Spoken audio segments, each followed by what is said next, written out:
Okay. You ready, Pods? Yeah. All right. All right. Looks like we're live. Welcome to Infinite Undiscovery, everybody. I'm Zephyrs. And I'm Pods. We are And the, shall we say, other runners of Infinite Undiscovery. Zephyr's the previous world record holder, and you are now greeted by Mocha, the current world record holder of the game. He will be doing a run for us, so I'm not sure if he will be doing the countdown. If not, then we can do it. Yep. And he'll be running on the JP version, of course. And the just English and JP differences are actually minuscule. That we just kind of wanted to say in our community. So yeah, there's a few slight differences which we will go over as the run progresses. We'll talk about where this situational bonuses in this game that you get for completing tasks within a certain amount of time, and we'll get to that. But here we go. So in the beginning here, you basically are escaping a prison as Capel, our main character, and you kill these two soldiers.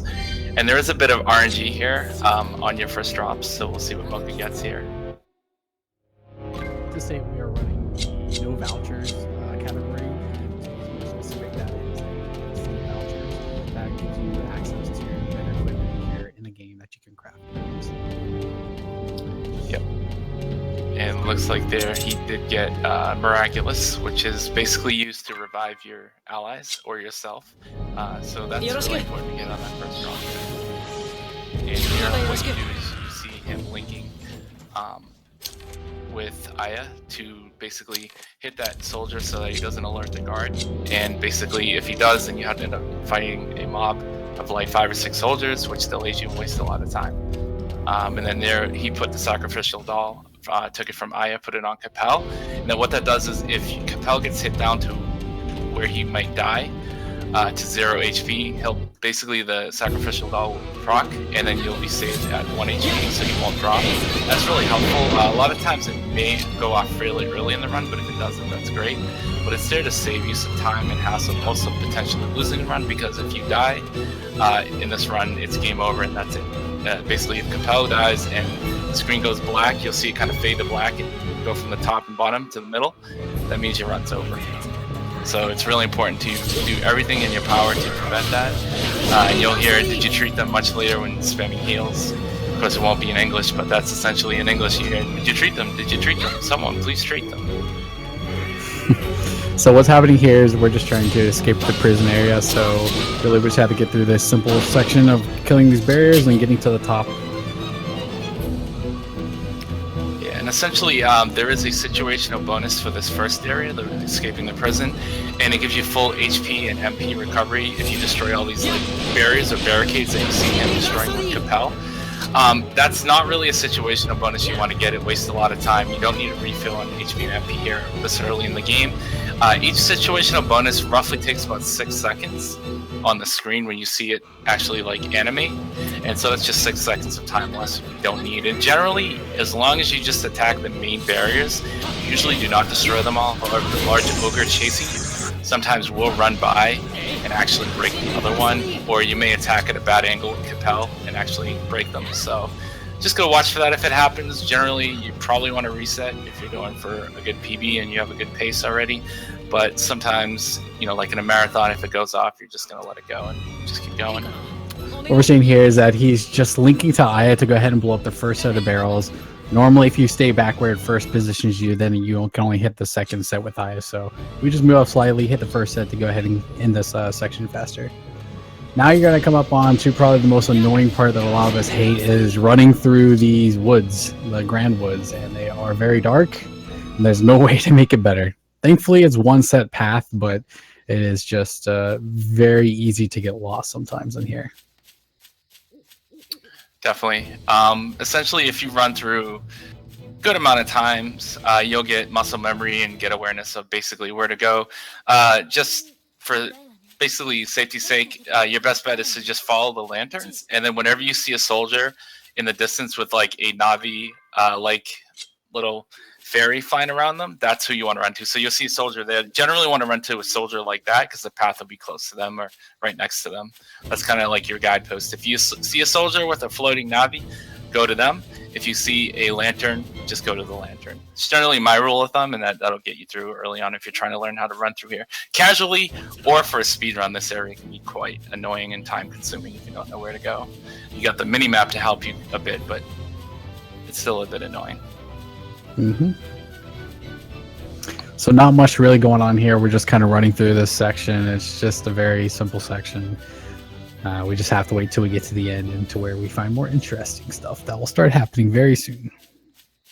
First, I would say I think it's about 9 minutes of the game are the slowest parts of these game.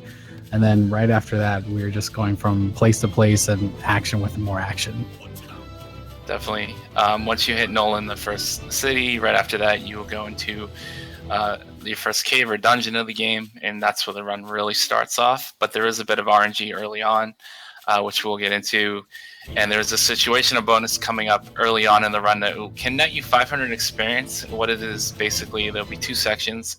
We're running through Grad Woods and then running through the Luce Plains or through the field. And if you don't get hit at all, like not once, you will get the bonus, both sections, but it's a little hard to do. The bonus is good, but it's not necessary. If you don't get that 500 experience, it is not the end of the world. It's generally most runners, if we don't get it, we just keep going. The real issue is getting hit by the Dragon's Fireballs, which can waste up to 6 seconds per hit. And it bombards you, and if you get stuck in a spot, it can really waste a lot of time if you keep getting hit over and over and over again. So you want to be careful in how you move. There is a bit of manipulation and movement that you have to follow through on. And you can generally dodge it pretty well, but sometimes he will hit you. So coming up here right now, actually, we're going to be having maybe a little bit of RNG. We're going to see what the ogre is going to do. There's 2 things. He can either rush at us, which can be sometimes problematic, where he'll knock us down, or he'll be generous and give us a boulder. But in this case, he ran at us, so he actually hit the guard and ended up stopping, so that's good. And one thing about running Infinite Undiscovery is you'll learn how to, or you should learn how to dodge. You'll see arrows that'll fly at you in a lot of sections. What you want to get good at is basically moving and bobbing and weaving around soldiers and archers so you don't get stunned and locked in place. What's happening here is that we're going ahead and unequipping our short sword that we are given on Capel at the start of the game. And during this section, you're granted some party members, and the party members have significantly better gear than you would already have even about 2 hours into this game, in fact. So we go ahead, we unequip the longsword from Sigmund, and then we go ahead and equip that on Capel to give us an early advantage in the game. Yep.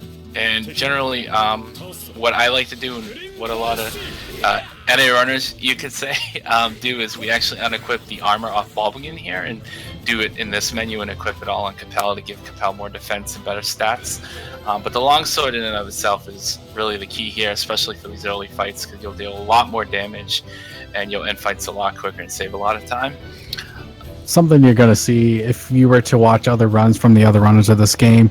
I would say most of us have a little bit of different way of doing things here and there, especially some menuing and things. So Mocha has his own options of what he wants to do, so we're just adjusting accordingly to what he will be doing in his run.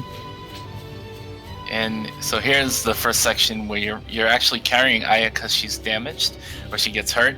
And so essentially you cannot use weapons, you cannot fight here, you just have to run by these enemies and hope that the other party, they're not your party members right now, but you're basically your allies, that they attack and kill them, and you can get level 2 here, which Mocha did. Generally you almost always do. I don't really recall any point in time where you don't. If they don't attack the enemies here, you won't, but yeah, because you're playing the Japanese version, there's Japanese voices.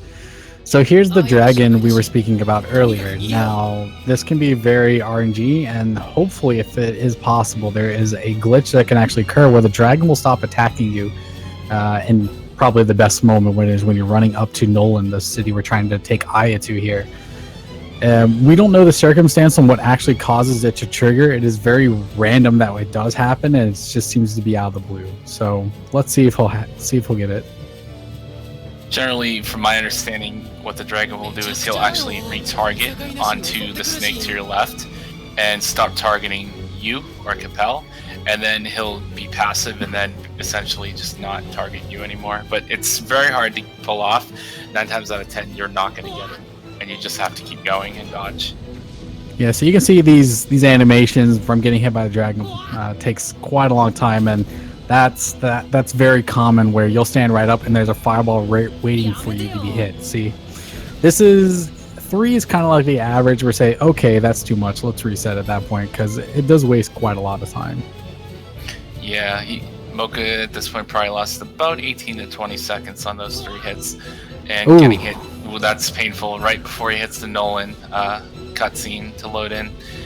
Generally, I find it's better to run on the right side because there is a stone block that gets blown up and kind of blocks one of the fireballs. It's a little bit safer. And you can use the hill to actually buffer so that the fireballs hit the hill and they don't hit you quite as easily.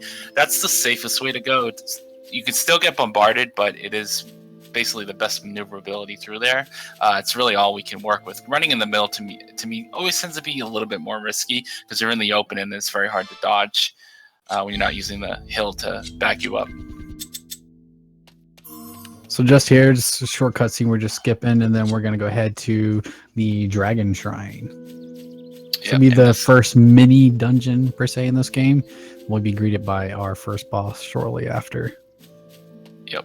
And we are given our first true party members also, called Rico and Rucha, kids of a very famous priest, in fact.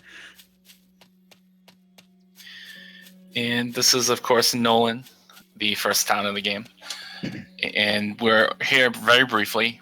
We run through it once and twice, and then we're gone for good, and we never see it again in the run. And generally, you want to link because you do not want to lose the connection here, because the mobs, if they get enemy advantage, will actually cause your Rico or Rusha to actually get distracted and run away from you, and they won't move with you. So if you're not linked, then you may lose the connection on the one that we need to do, Penguin Parade, which allows us to take control of enemies. And we need to take control of a bat and a snake at a doorway coming up to enter the boss and fight the boss Rampart. And so that's a little bit tricky. And if you don't have Rico or Rusha with you, well, basically, you want to make sure that you have Rico more than anything else, because you want to make sure that if you don't link, you're in for a bad time. You lose a lot of time. Yeah, definitely. Just to add, you're gonna see some different names like Luca and Roka.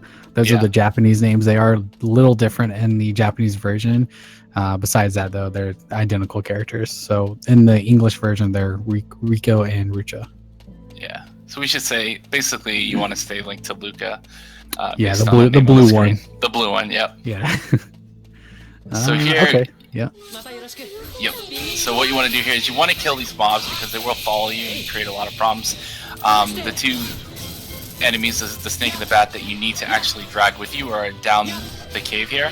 And if this mob is around you, you'll end up fighting and killing them too and wasting tons of time. So you generally have to fight this mob just to clear it out and make life easier.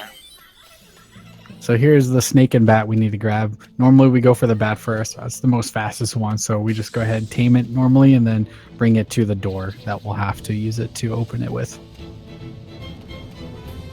And then hopefully following right behind that, we'll have the snake there. Looks like he's having a bit of trouble here. Yeah, he has the... Okay, good. He got it. He's got the bat here. Generally, what you want to do too is the snake can lose interest and turn around. You want to link and get the bat first, and then kind of move a little bit and stop so that the snake continues to stay aggroed on you, so that he chases you to the door. Otherwise, you have to run all the way back to get him, and so that can waste quite a bit of time. So the snake's right here. This is generally where we want the good snake. He's right at the stairs chasing you, and then you'll get the link, and then you're able to open the door with him.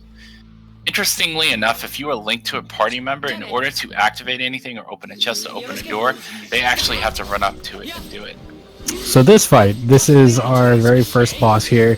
Now, the trick to this fight is parrying, really. Parrying is a left trigger that you can go ahead and hit, and there are certain key points that you'll go ahead and use that. Stuns the boss differently for different seconds for whatever boss it may be. In this case, there's a simple combo we normally follow. We just go ahead, we parry.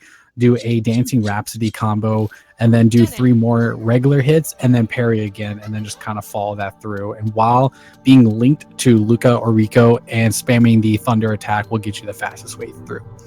At the end of the fight, you're now granted your flute abilities, really. So the flute we just picked up is our flute that allows us to go ahead and get past invisible walls and open invisible chests and stuff. Yep.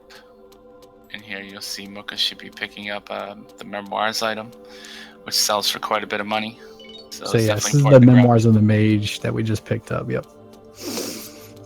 And so here is where there'll be a bit of a route difference. So I'll rely on you, Pods, to kind of relay what he does in the menu here. But your first menu is coming up. What's essential here is you're going to sell the Memoirs of a Mage, and then there's a sword we have that we sell as well. And essentially what you want to do is you want to basically pick up, there are some healing items you can get. You need 6 sandstone, 13 to 14 sandstone and 6 corkwood.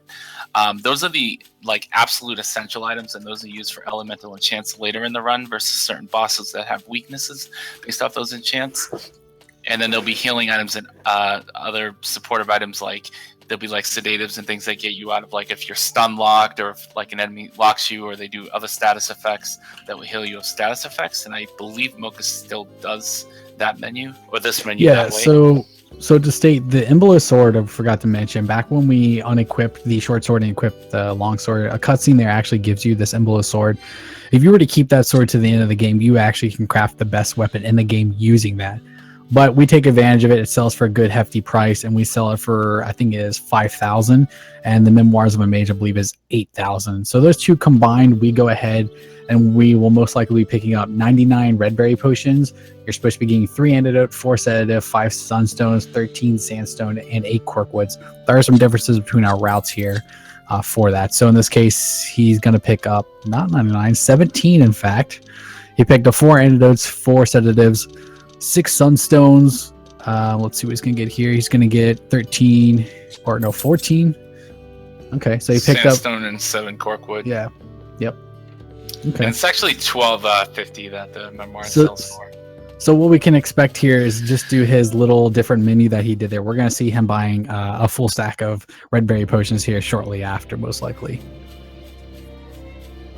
Normally the first disc is pretty safe. You're okay really to do everything you would like up to Fael. Fael is when this game will start becoming a completely different game, if I were honest with you. This game is, a two-face. You have the first portion, which is very simple and easy to get through, but then the second portion is it is more aspect of just tons of RNG and praying that you'll make it through the next fight. So essentially, here, Mocha's just running through Luce Plains, and we're going to run up to our next, first castle, you could say, of the game, but also running into our next situational bonus. And essentially, you have to break a barrier here. This is This is a long sequence. You go through several cutscenes, and then you get some catapults that you have to use to launch boulders at the door. And generally, there's a left and a right one. And generally, your best scenarios, you get what we call 4-1. You get 4 off with the left one, and 1 with the right one. Because after you throw 4, the right one sort of drives up and locks in place, and you can go and hit that one. And then the 4-1 is your best scenario, but sometimes the enemies can and will destroy these catapults, and that can really waste a lot of time. So if you get the 4-1 sequence, you are doing fantastic. But if you get 3 and 2, that's okay. But if you're getting 2-2-1 or something, or 2-2-3, you've lost a ton of time. And essentially here, what you want to do is you want to destroy and do this within 3 minutes to get the next situational bonus.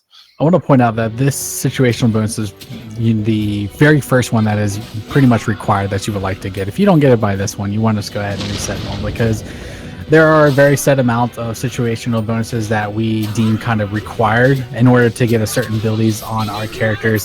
One of them is very random that we'll see coming up later, and we'll let you know then, but as for situation bonus, this one I would say is more mandatory than all the other ones, just because the early access to the abilities is better. So yeah, essentially it's an EXP bonus. So right. Most of them are EXP bonuses, but there's a few that give you items or just random random drops like yellow berries and things like that, healing items, which is nice, but in terms of the speed run, we want to be pushing levels.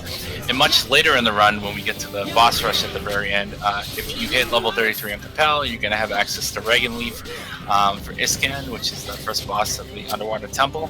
And so it's really important that you push the levels early to get there. And also, it'll make things easier, and you'll be able to kill enemies a lot quicker, bosses, if you're at the level you're supposed to be at. Yep. If anybody's wondering, behind, it's not good. If anybody's wondering, this section is a timed event. Really, there's no way to really speed it along. It's just kind of trying to kill and collect as much items and stuff as possible. And in fact, there is an item that we do kind of want to get here, dropped from the enemy. I believe that was the Aether item that we used for crafting. What was that one called, Zeph? I already forgot. Yeah, you talk about the steel. I forget the exact. Yeah. I don't really pay attention to the name. I just know it's like steel something. Yeah. I know. I just know what it crafts for. Basically, we need that basically for health later. There's only I think it's only one fight like we one actually enemy, use Aether for, but we like to go ahead and get it from here. It's pretty much a guaranteed drop, but you just gotta. So there you see the catapult got destroyed, which is just not good. So he's gonna get Mocha's gonna get slowed down quite here. So the second one's coming up, and if this one gets destroyed, you're losing a ton of time. Yeah, so optimally you're looking for what we call a 4-1, meaning you have 4 hits with the first catapult and 1 with the second, because you won't get a 5 as the second catapult has already spawned by that point.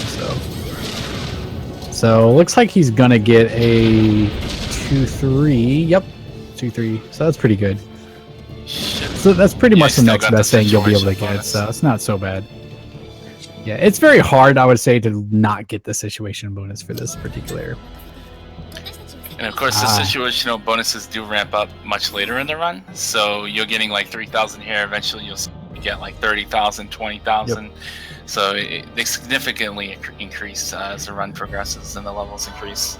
So first safety save. All right, so safety saves are going to be a big part of this run. So kind of get used to seeing them. This game is notorious for throwing a lot of crazy things at us and easily making us die.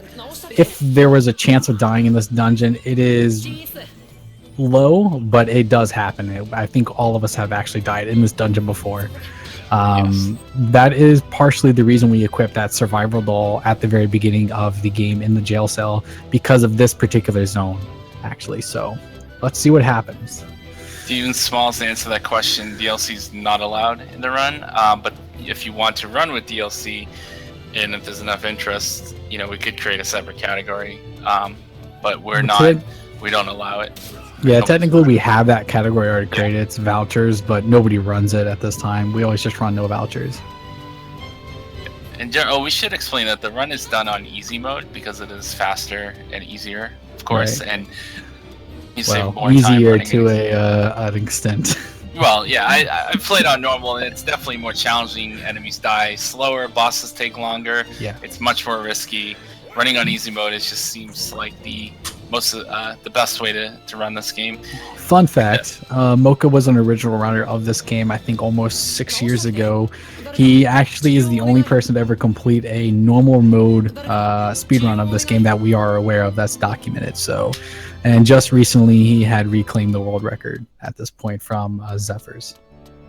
Yeah, I got record back in November, like about a year and say 5-6 months ago, and he had record for about 6 years. And the game was kind of a quiet game, dead game. Nobody really ran it.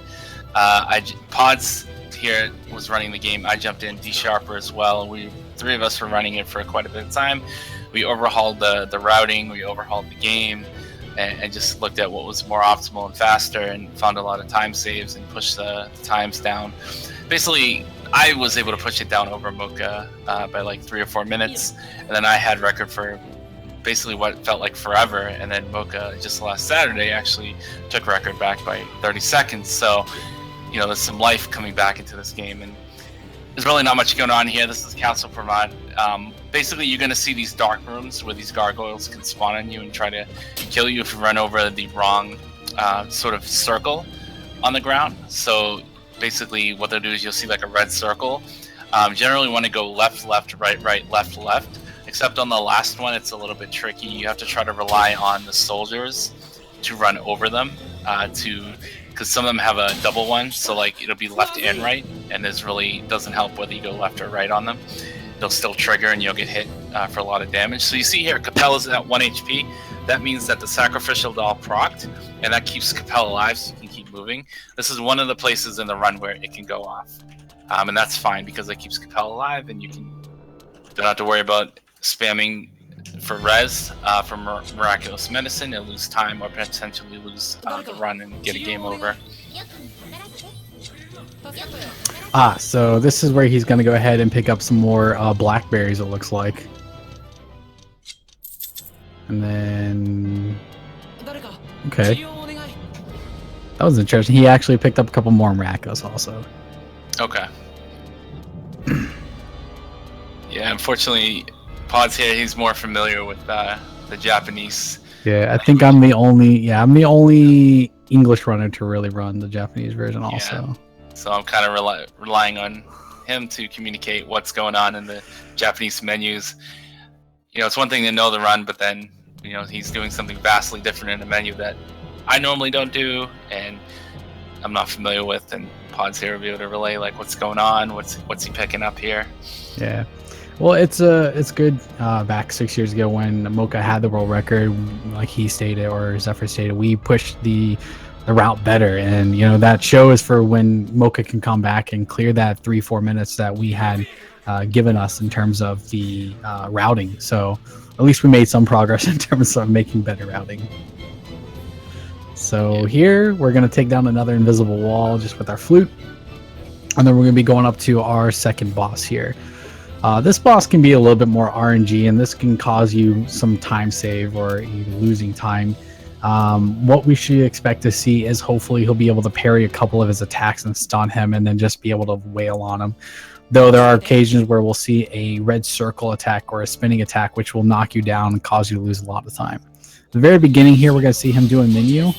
Whoa. Okay, here's the menu. Okay. He's going to equip Cutting Gambit. Just to state, there are 2 skill buttons, A and B. If you are to equip a skill on the B slot, it actually does 25% more damage, but it also costs 25% more MP at the same time. So it's clearly worth it. We always go ahead and normally use the B. We hardly ever use the A slot. That also applies to our Link partners too. So that will be X and Y for them, Y being the one that's more powerful. Yep, and he also equips Slashing Cannon on B, which is like a little twirl attack, kind of an AoE attack that you can use. You know, sometimes it's worth it versus like if you're surrounded by mobs, especially in Saprin, where you just want to kind of get them to back off, things like that. It's good as a like backup attack, but it's not necessary. Generally with Lester here, what you want to do is exactly what Mocha's doing. You want to try to get out of his, you see that little spin attack that knocked, where he knocked everyone down? Generally you want to move away, he'll do that. He'll shift between that and also a magic attack, but it's best to just kind of run away. And if you link to Edward, you can have Edward use his Y attack as well. And then generally just go and do a Cutting Gambit or a combo, then back off and just kind of rinse and repeat there, and that should be a flawless fight. But most of the time, almost everybody gets knocked down by Lester. Problem with this game is the parrying and the rhythm of fights is really tough to get down. This game has a lot of frame issues as well, and to be honest with you, just to make a note here, the menuing, especially in fights, is a bit clunky. I would have to say it's a bit disappointing because, you know, going into basically if you're in a battle and like your party gets wiped, you have to hit select, go into a menu manually, and select your items to heal or revive teammates, and it's very hard to do because the enemies, they don't let up. Like, they'll kill you, they'll engage with you, and there's no like safety net. It's not like a Final Fantasy where you can just do a heal or a Phoenix down, and there's a control to that. Like, you get a turn, or even if it's like Final Fantasy 13, you get a little bit of a breathing room. In this game, you don't get that breathing room. And so you have to be very cautious to keep Capella alive as much as possible. Not just that, but also in terms of managing your Link and also controlling your allies to throw potions and stuff for you, because they're mapped to the same button. So Y is our button to go tell them to go heal, but then also if you're linked to a character, that's also the button to tell them to do an ability. So you have to manage between telling them to unlink and then do heal and then go back to linking and stuff like that. So here and there, you're going to see the difference of where we just manually heal, but that's kind of self-preference, really. Some of us rely solely on our allies healing because, as we'll see, Edward will be very reliable later, hopefully. So, and yeah, I would think, yeah, definitely 237 is possible. There's a lot of time to be saved still in this game, but that is equating to the most perfect run and most optimal run you'll ever get in this game, and that's very hard because a lot of us will lose a lot of time early in the game or later in Disc 2, but then we'll gain it somewhere else because the fight went better or however that was. So it just happens. Like the final boss alone can cost you a couple minutes depending on what RNG you'll get involving that. Yep. And then here at Burgestat, essentially we go through Burgestat just for, there's a blood ritual that's done, and basically it's just for storyline progression. There's not much done in this town. Only one difference between us and what Mocha does is Mocha here will actually still grab what we call a C-axe that you'll get from an invisible chest is the only difference we're going to see here from our world record or from the routes that we run. Yep. And so you can get this. This is for Balbagin, and it just basically gives Balbagin more damage output, which is good. It does take a few, 2 or 3 seconds to reveal that chest to pick it up, but it's not a big deal. It's not entirely necessary, but it is definitely helpful, and it's not a bad pickup at all. There is a bit of a alternative route you can run where you can equip Balbagin later. When we get to Fael at near the last town at the end of Disc 1. If you can buy an axe for him there, that's better than the C-axe. But if you don't do that and you give him the C-axe here, then you don't have to do that menu. So the interesting point is this game actually has a bit of variety in menuing and shopping.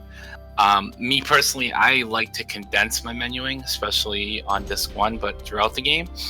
And so I do very minimalistic menuing. And essentially just look to do like 3 menus on Disc 1 because I do a large menu near the end of Disc 1 where I pick up a chest for 20,000 gold, which Mocha doesn't do. And then I do really big shopping, get all my healing items there, and you'll see that in a little bit. And also, one thing we just missed is in Burgestat, Mocha doesn't do it, but I think we still currently do it, is we do change a skill on Michelle to her high drop skill. Mocha doesn't do it. He does it during the actual boss fight, and we feel that does lose maybe a couple seconds, but it's just you're not able to go ahead and start casting that spell right away. Though the reason we feel we doing it in Burgestat a little better is we use those doors that are opening as a mitigating that time because you can't actually walk through them right away during that time. So it's preference, really. Again, there's a lot of menuing that's preference at this point. And the reason for high drop is because the boss at Saprin called Sembaris actually has a weakness to water. And so using ice, you'll see when Michelle drops high drop onto the boss, he gets hit for about 2,500 damage. Whereas where we're just swinging at him regularly, we do like 1,000 or a few hundred points of damage. And so that's definitely the most effective way and fastest way to kill the boss is get her linked up and just spam. And that's obviously in her Y slot because she's going to hit for a lot more damage. And that is the best thing. Why don't you mention the fact that the cutscene skip and what that's about and how it's the same button? So yeah, cutscene skip is the same button as your menu. I was about to mention that actually. You've seen it probably a couple times now where we'll be skipping a cutscene and some of us are pretty heavy on mashing that select button to skip the cutscene, and there's a couple frames in there between where you'll then sit on the ground and you'll have your menu open. So you waste some time doing that, but it's just getting optimal. And I think most of us are pretty decent at it, but a lot of it happens and it's I would say just stuff. So it's really, you have to know that frame data specifically if you like to go ahead and avoid that situation sometimes. But yeah, and it wastes 2 to 3 seconds because Capel sits down, which is fantastic, and then you get out of the menu and he slowly stands back up so you can move again. So it is a little bit annoying that it's the same button, or it's not a double entry like a lot of role-playing games where you hit like one button and then another button to skip a cutscene. You just know you're failing when that happens. You're like, oh, I forgot. So whoops. These couple menus where we're selecting the party don't really matter. We're just skipping over. We're running to Saprin right now for the next place. So to have a very big event that actually really will determine your future in this game very fast. Yeah. So for Saprin, you're basically you have to set 3 different parties for Saprin, and essentially I believe Mocha now. There used to be an old mage route with pods. If you want to touch upon the different routes. Yeah, so we used to run a different route here where we would go ahead and we would have Capel, Aya, which are our force character.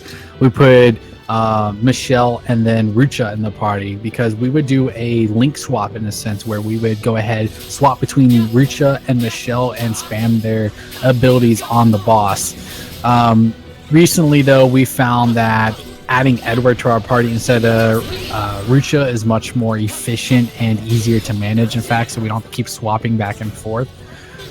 So Edward's just self-dependent on himself. He goes ahead, does his own thing, really, and we just stay on Michelle, spamming high drop on the boss as much as possible. And more recently, a lot of us are becoming more active in terms of engaging the actual boss that we'll see coming up here and starting to parry his attacks more and do more damage to him than sit back and trying managing our links with these characters.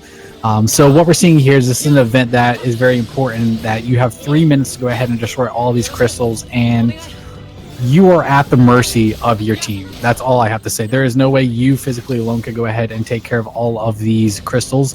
You're at the mercy of your team to go ahead and at least kill, I believe, 3 or 4 of these for you.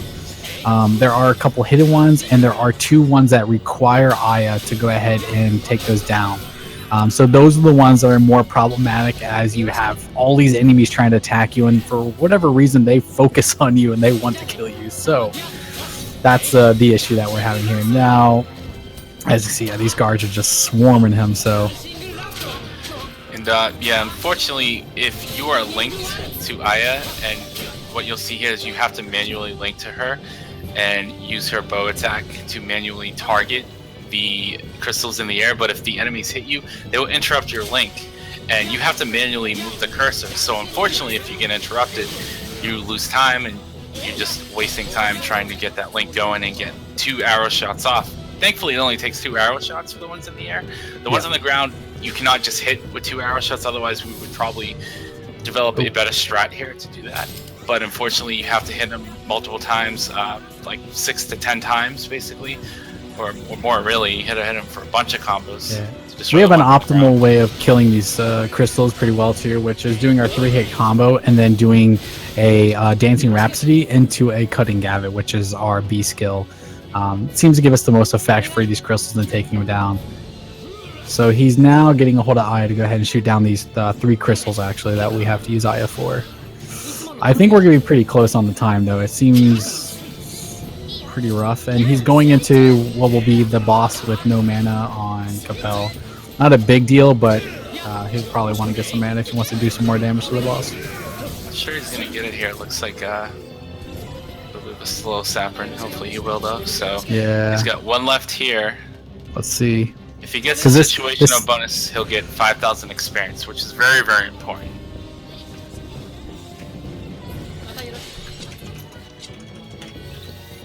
And unfortunately, he didn't get it, so he's going to be struggling a bit. But that's not the be-all, end-all, missing that one.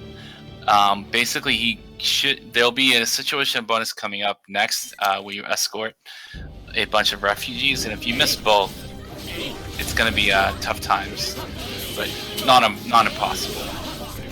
So here you'll see basically what we call ads, these extra soldiers in the fight. You want to clear them out so that they're not interrupting you and killing your teammates or dealing damage to you. You want to get rid of them as soon as possible. And then here you'll see him set high drop on Michelle. You're just going to stay on Michelle, link to her, and then have her just mash high drop onto Sambaris, and then try to go in and just do combos, either Cutting Gavit or Dancing Rhapsody if you can, or just simply hit him 2 or 3 times and back off so that you don't get interrupted or flung in the air. Yeah, that spike, the ground spike we're seeing, is the most detrimental one. It will knock you back and take like at least 5-6 seconds off your time there. So you need to really avoid that one. You can parry that one, but the timing seems to be really so-so. And wow, that was a really fast fight. That was really strong. Yep. So this is one of the situational bonuses where he's getting berries for his reward that we don't really need. And in fact, if we could skip it, we would, but we can't. And the next one, they call them the Unblessed. They are the refugees that you back to Sapernet, the town you just liberated. And if you do this part correctly, where none of them die, they can take damage, but they can't die. You'll get 7,500 experience, and it's really important to get these situational bonuses. Getting all of them is absolutely ideal. If you start to lose out on too many of them, the run can become very, very challenging to finish. So really pushing and paying attention to these situational bonuses is one of the essential parts of the speedrun of Infinite Undiscovery. You can afford to miss a couple large ones, like again the one in Sapern and even the next one. But if you miss the one at the beginning of Disc 2, it's almost, I would say the run is probably over. But of course, being a marathon, you want to push through. It's not that you cannot complete the run, but you'll be very under-leveled, and it'll make bosses and enemies moving forward from that point on very, very hard to deal with and very time-consuming. And so, and you'll also be far less leveled than what you should be. You won't have certain abilities, and damage output will be lower, and so it'll be a lot harder for you to get through certain parts of the run. Yeah, to speak on the levels, for that, the main issue with Disc 1 we would run into if we were losing some situational bonuses is really Edward. He'll be losing out on his twin stream ability, which is very powerful, and we will be using it a lot throughout this run for him. So if we don't get that early, it's not the worst thing in the world, but we just have to menu for it later, really, before we get to a fight where it is actually really required. So now, so this, yeah, go ahead, Ziff. No, I was saying this is probably the best part of the run. We say that with a Kappa because basically here things like this. So Capella is now stunned, but thankfully Mocha does buy Sedative, I believe, is the one that removes the stun. I don't buy those items anymore. Paragon. So Paragon removes the stun. But you can get stun locked by those basically cactus-looking enemies that are actually called amigos, and they are not your amigos, by the way. They are not your amigo or your friend. They basically will stun lock you. They will kick stand up at you, which will delay you and waste a lot of time. This area is just a bit infuriating, very slow going and slow moving. If you didn't have to do this part and escort these refugees, this one would probably be sub an hour, or at least like sub 105. But unfortunately, because of this segment, this one is just a bit slower and really about 10 to 15 minutes over an hour. I would also like to add, there are two things. The Amigos are the worst enemies ever created in all of Tri-Ace games. Why do they decide when you are attacking them that they have to speed up sand and interrupt all of your attacks, as you are seeing now? Second thing is, the entrance to Disc 2 is literally behind a simple boulder that we have already glitched enemies through. I can glitch enemies through that boulder, but I cannot glitch myself through that boulder. I am personally putting a bounty out if somebody can find a way to do that, because we are super curious on what will actually happen to get that through. So, hey, if somebody can figure that out, great. You'll be seeing the boulders here soon, but they're in this location. It would greatly help us and cut this run down to probably less than 2 hours. Yeah, more than likely though, a lot of effort has been put out, at least by U-Pods, to try to glitch through and get through walls and get through barriers like that, and to no avail so far. But hey, if anyone finds it, then best of luck to you and much thanks. Or if anybody knows about any glitches, that'd be cool to hear. So here you see him getting stunned again. The other rule of thumb in this little area where you're escorting these refugees is you don't want to go. Basically, you can call them rooms, even though you're in a desert. You want to stay in each room, quote unquote, not go too far forward. So this is like your second room, basically. This little area where you have the entrance and the other exit.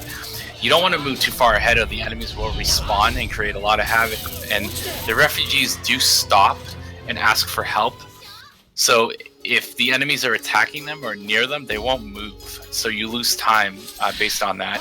And the possibility of a refugee dying and you losing out on the situational bonus is also something that can potentially happen. So you have to be very careful.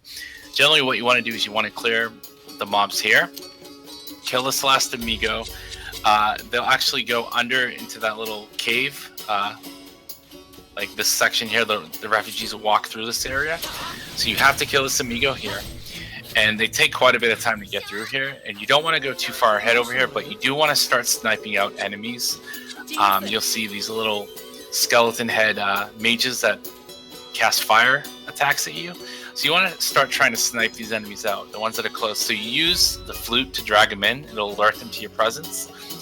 And what they'll do is they'll turn to you and they'll actually start trying to attack you. And then you want to bait them to come right what Mocha's doing, right to this little area. So you stay in the second room still. You're not going over the threshold too far. And then you want to start attacking them here so that you can get these enemies cleared out early so that there won't be a problem later, because there are quite a few number of enemies on the left, the right, and the center of this last area or this last room. And they can create a lot of problems, slow the refugees down, and possibly kill one, and you'll lose the situation bonus and lose time. So anything early is better. And you can push a little bit, especially on this part. You just don't want to go too far. So it is okay to push a little bit, and where you're essentially on the other side of the wall here, where you can see the refugees in white moving. You're still fairly close to them, and I believe the game believes as long as you're still close to them, they won't respawn. So you are able to run to this right little hill valley area and clear these enemies out. And then once they start getting closer, you're generally pretty much safe at this point, where you shouldn't see any respawns, hopefully. But again, you want to just really be cautious and aware of that here. That's really the biggest trick here. There's not too much else that you have to worry about. As long as you keep them moving, as long as you kill all these enemies. Those little mages are the biggest threat to the refugees, because they can like one or two shot them, I believe, and so with their fire cast. So it's very important to kill them. Absolutely very important.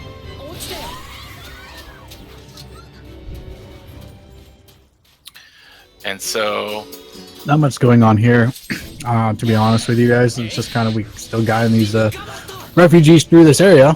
So what is going to happen though, very soon, this game is about to kick into high gear here very soon. We're going to be go ahead and doing a short quest after this to go ahead and get our main bro, or our main bear, called Gustav. Anybody with Frank Facey, spam Gustav. Not yet. It's not Gustav yet. This isn't Gustav. After this. No, it isn't. Oh, my bad. We fight a bear that looks like Gustav, but it's not Gustav. Oh, my bad. Yeah. So here you'll see him setting... Oh no, not that. Sorry, Fael. Yeah, that's Fael much later. So here you see him set Sparrow Rain onto Aya. And basically, that's a bit of a AoE crowd control ability. It's really useful, and it helps in some of the upcoming parts. It doesn't deal a lot of damage, but it's mostly just for crowd control for certain mobs of enemies. It helps a lot in this next small section where we have to rescue Leif, who is just a child, and he's getting harassed by a bear and 3 snakes. And then he gets picked up by a Garuda, and we have to save him.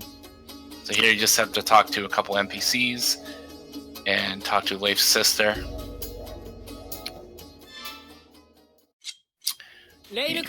Now, to admit, most of us actually do just a targeted attack. Like, we just go ahead and we aim Aya's bow manually and shoot the bear, or the bird, excuse me. But in fact, sometimes that has failed us, and we've lost the runs here before. It's happened. So let's just make sure, you can actually game over if you do not save the kid and the Garuda pulls him up too far. You can get a game over here. So this is where Sparrow Rain is good for crowd control, just to keep these snakes off Leif. If they kill Leif here, it's game over as well. So you want to use it just to keep safe. And you see him using Cunning Gavin here that just smashes through these snakes quite quickly. And here you see the sequence coming up here where we have to save the kid. I believe Mocha will use Sparrow Rain here as well, which is really effective. Yeah, you go linked into this fight just so you can spam that Sparrow Rain really quick. Yep. So there we go. All right, so now we're going to Fael. And here we have a little quick cutscene, and you actually get the ability to enchant finally, like 50 minutes into the run. But yeah, so now you're allowed to enchant. This is a well-debated conversation that we have throughout the IUD community, is enchanting and where to enchant and how much to enchant. Enchanting wastes a lot of time. That's what we really have to say. Your first enchants take, I believe it is 30 seconds to go ahead and do an enchant.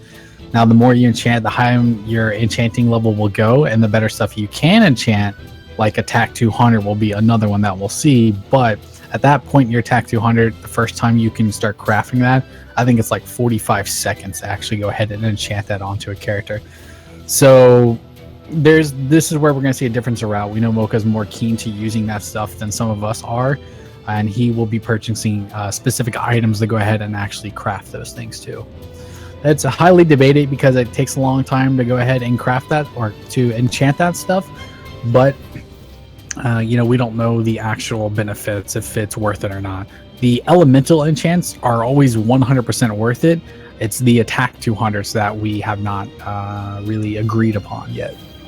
Yeah, the elemental, when you have any boss, or if for whatever reason you are in a sequence where there's a number of enemies that have an elemental weakness, you want to utilize that. So there are a few dungeons on Disc 2 we actually take advantage of the elemental weakness of enemies, and because you kill them a lot faster. Basically, it's going to be where attack plus 200, because it takes so long, and the fact that it's only plus 200. So, basically the argument is if a boss fight takes 2 minutes, okay, with the attack plus 200, so realistically, let's say you do it once, it takes 3 minutes, we'll say, right? But then let's say the boss fight still takes, maybe if you don't do the attack plus 200, the boss fight takes 2 minutes and 10 seconds. It's slower, but your net gain is 20 seconds. So essentially cutting out those extra enchants. The attack plus 200 does not seem to impact all that much, really. And again, yeah, the elemental enchants are quite worth it. And just to go back and reiterate, which we didn't cover, Mocha did successfully rescue all the refugees without them being attacked, so he got 7,500 EXP on the situational bonus for that. And here, all you're doing is pushing the storyline forward. We got to collect 10 pieces of firewood here and do a camp. I don't quite understand why you have to camp overnight, because you are going to Fael, which is literally about a minute and a half away from where you are. I was about to say the same thing, yeah. It's kind of pointless, but you need to camp overnight there, apparently, even though Fael is right here. So it's fairly interesting storyline-wise. It's great. Just pad the game out a little bit longer. They had important cutscenes there. That was the point, man. Yes, sir. All right, so now we'll see a bit of a difference on menuing. So here coming up.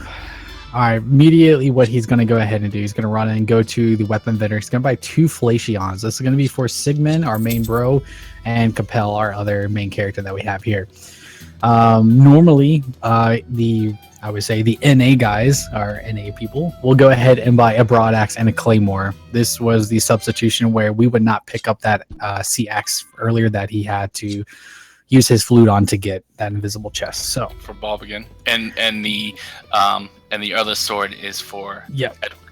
This is all prepped to go ahead and save Gustav here, who will become our main attacker here very soon. So here he's going to go ahead. Now he's maxing out the red berries. He's going ahead and go pick up what seems to be 1 blackberry. He's picking up 14 holy water, which is for water enchants. And in this case, he bought... Where are those? I'm actually not sure which one. Oh, those are eye drops. Excuse me. He bought 3 eye drops also. So for the silence that you can get. Yep, and then here would be interesting because the menu here, it's highly contested. I personally believe that it's a waste to do this. So to explain, just so we know, he's go ahead enchanting water enchant on Capel, and then he's putting Sigmund, Balbagan, and Edward in his party. He's going to go ahead and equip the Sea Axe, the Flations, and get rid of Balbagan's armor, and he's going to equip that on Capel and replace his bronze armor for iron armor. So now he's also enchanting Sigmund with water.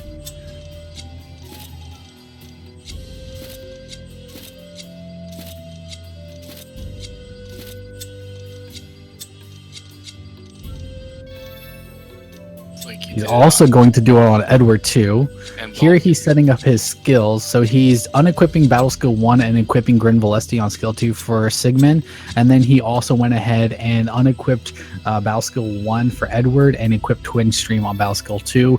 And then he just did the appropriate things for his Link skills too by setting them on the Y coordinates. So they will go ahead and do more damage when he uses those in battle.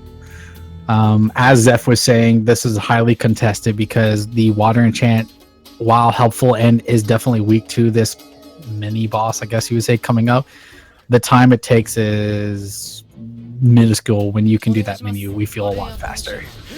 Yeah, so essentially the enchants on all three characters takes about 30 seconds a piece, and without the enchants, this boss still dies just as quickly. It takes about one more Grin Velocity than what you saw there, but that's about the only difference on Sigmund.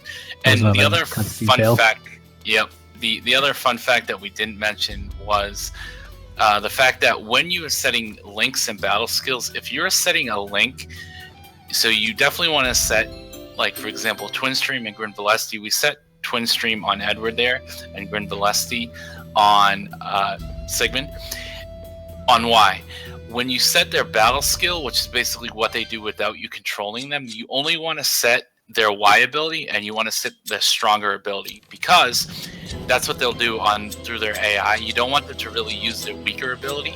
You just want them to use their stronger ability on their own. Yep. So to further explain what he's doing here, this is another thing that we do not do as NA runners. He's enchanting water now on Gustav and Gustav and Capel again. This is going to go ahead and be for a boss coming up that we'll see. Once again, we don't do that as we don't feel that it is needed. But I'll let Zeph explain now what's happening here in this situation. What's different that we do? It's essentially, just to touch on that again, it's the same red ogre that you're going to fight in the tower coming up. So here you see Mocha's just running through. Ooh. And he's essentially... You don't want that. Yep. So there's a chest right there. That chest you'll get 20,000 gold from. In my route, and I'm not sure if you run the same route, Pods, but what I do is I don't do any of the... So there's a lot of little shopping that you see Mocha has done so far, where he grabs healing items through several shops. I don't do that. What I do is I do the first shop back in Nolan, buy the bare minimum, and then I buy the weapons at the weapon shop here in Fayel, and then I shop coming up here, and I get everything. I get 99 red berries, blueberries, like 30 blackberries, get my 15 eye drops, and I get like all the supportive items like sedatives and things like that, where I get sedative, paragons, antidotes, and eye drops here. I get my 15 holy waters, and I just make it into a bulk menu, and then whatever I have left over, I also get 5 sunstone for fire enchant later, and then I get however many miraculous medicine I can get, and then that just cuts the menuing down tremendously. And generally, up to this point, you don't need a lot of healing or a lot of healing items. The route is pretty safe. You're pretty secure until you get to the tower here at the end of and we are about to approach that location. This is where things can go south very fast and very easily. Yep. So this is Vesplume Tower. This is the end of Disc 1, and the most challenging part probably of the run so far. We're going to have a set party that we're going to use here, as they are the most optimal party, and also for leveling reasons. Anybody in the assist parties also get XP during the fight. So what's going to happen is we're going to go ahead and get Capel, Sigmund, Bulbagan, and Michelle on the main party. Then we're going to have Aya, Gustav, and Dominica on the assist party, and then Edward in the assist party 2 section.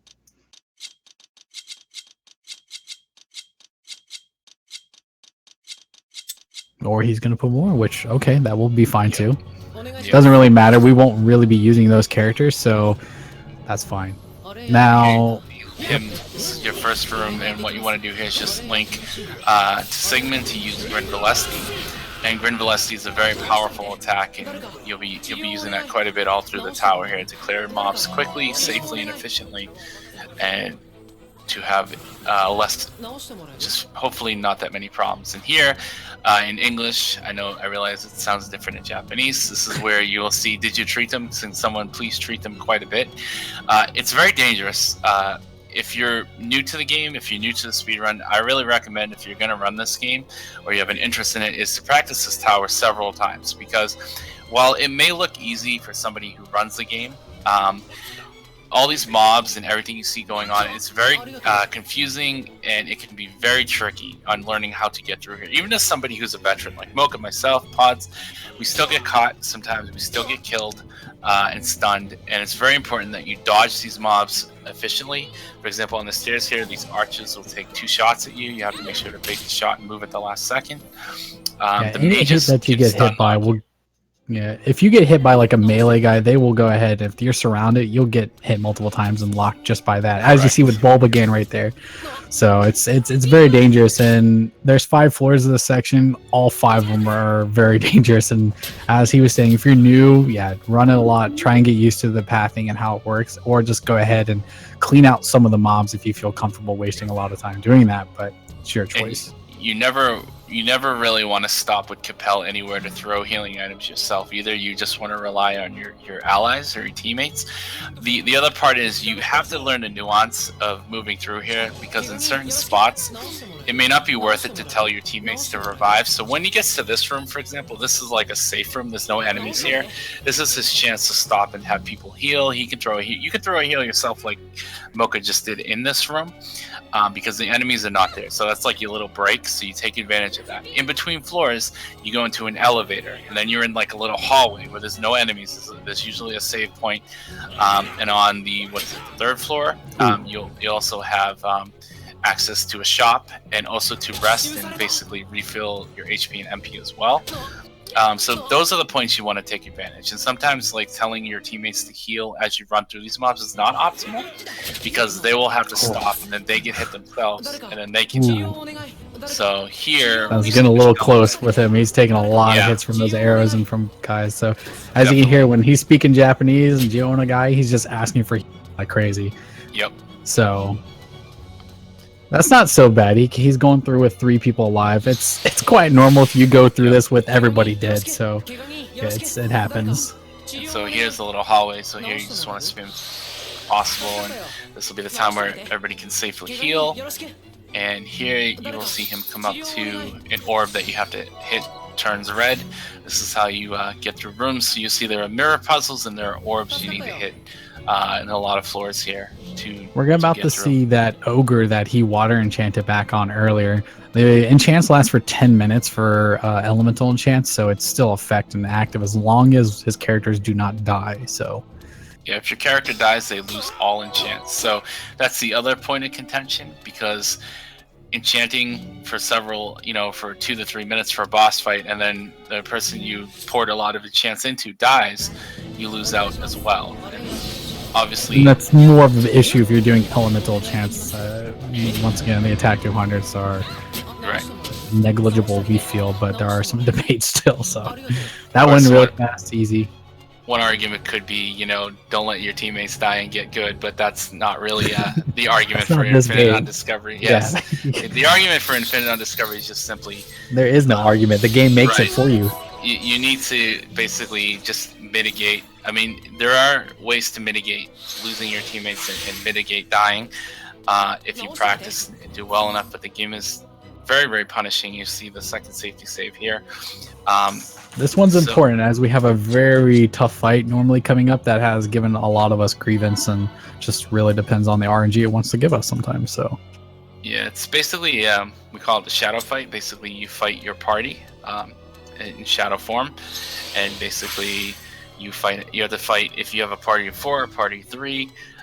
Either way, you have to fight an exact replication of your party. So here you'll see him fight Capel, Sigmund, Balbigan, and Michelle.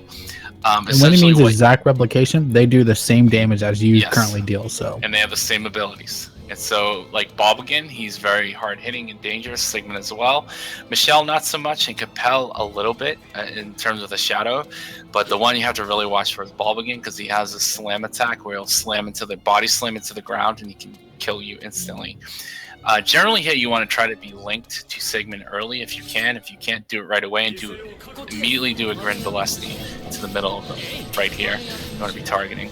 For any new runners, that previous zone, you want to try and kill those ads, because those ads actually will come into the shadow fight with you, and they will cause you to die if possibly. So as you see, there are ads in here that he's having to deal with because we just run past them, which we can handle it, but newer people, recommend just stop before you go into the door and try and take care of them. Yep, and you do not need to kill the ads to clear the room. You only need to kill the shadows. So once you kill the shadow forms, you can move forward. And so, I believe Mocha missed the mirror puzzle here. So you want to hit the entire right row and then the middle of the second row to actually get. And there we go. And here you actually pick up the first item for your orb that you need to create to clear the last room at the top floor in the dungeon to get to basically the first boss, to get to the giant eyeball. If you don't get the orb parts, you are not moving forward. So it's essentially a story element piece, a moving the game forward, and obviously essential for a speedrun. Otherwise, you're not moving forward. I've made the mistake of missing out on one of the orb fragments and losing a run because of it. So yeah, it will really cost you a run because you have to run back quite a long ways. Yep, and here it's second orb fragment is in the second chest. And here, essentially, looks like Mocha's going to go ahead and fight these ads. That's definitely the safer route. Generally here, you just want to run by them. You don't really want to, in terms of, generally when you're going for PB attempts or world record attempts, you're not going to stop to engage these enemies 9 times out of 10. Like, I never do. It's just, you don't need to. As long as you know how to move correctly, right? Prejudge where you're going, you shouldn't have any problems. Even if somebody dies, it's okay. Because the next room you get into is a forest fight, but far less dangerous than the shadow room. Yeah, it's pretty safe. Even if you have other ads come in normally, you can clean them up as long as you have Sigmund alive. You're pretty much safe to go ahead and clean that room up by yourself. Yep. Here you see the second orb, the final orb fragment. Okay, he barely got it. Yeah, this room. That treasure chest can be a little difficult, definitely, because those guards just keep pounding on you. You're forced to kill them. You just lose time. So. Yeah, because you can't if you get interrupted. Just like when you're being linked, like I said earlier in Saffron to Aya, trying to use her ability. If the enemies hit you, you cannot open the chest. They will just keep stalling you. Yeah, as you see, he's cleaning up the whole ads. He doesn't want any of the ads. And so, yeah, same for the new people. If you guys are running this, most recommended way, just clean up these ads. You'll lose maybe 30 seconds or so cleaning them all up, but it's worth it in terms of just keeping your run alive. Yep. And then what I like to do in this room is I take advantage of the fact that when you can actually spam the heal button right here, as you see this animation occur, and your allies will actually heal each other. So you have a brief pause. Even if those ads are chasing you, they won't deal damage to you during that time. So that's another reason that this room is a bit safer, because you can take advantage of that. And just like Pods mentioned earlier, if you get into this room, and it has happened to me, and it can happen to any runner, sometimes you have allies dead or they get killed here. You want to unlink. You want to basically have Sigmund do a Grin Balesti, but then you have to unlink quickly and spam heal, because Y is the same button as calling your allies to heal. So it's another piece of management for the speedrun and managing your time and being safe. It's just to be aware of that and working on that awareness and that skill set and mindset to make sure that you know when to kill and when to heal and to be as safe as possible. And so that was a pretty quick clear of that room.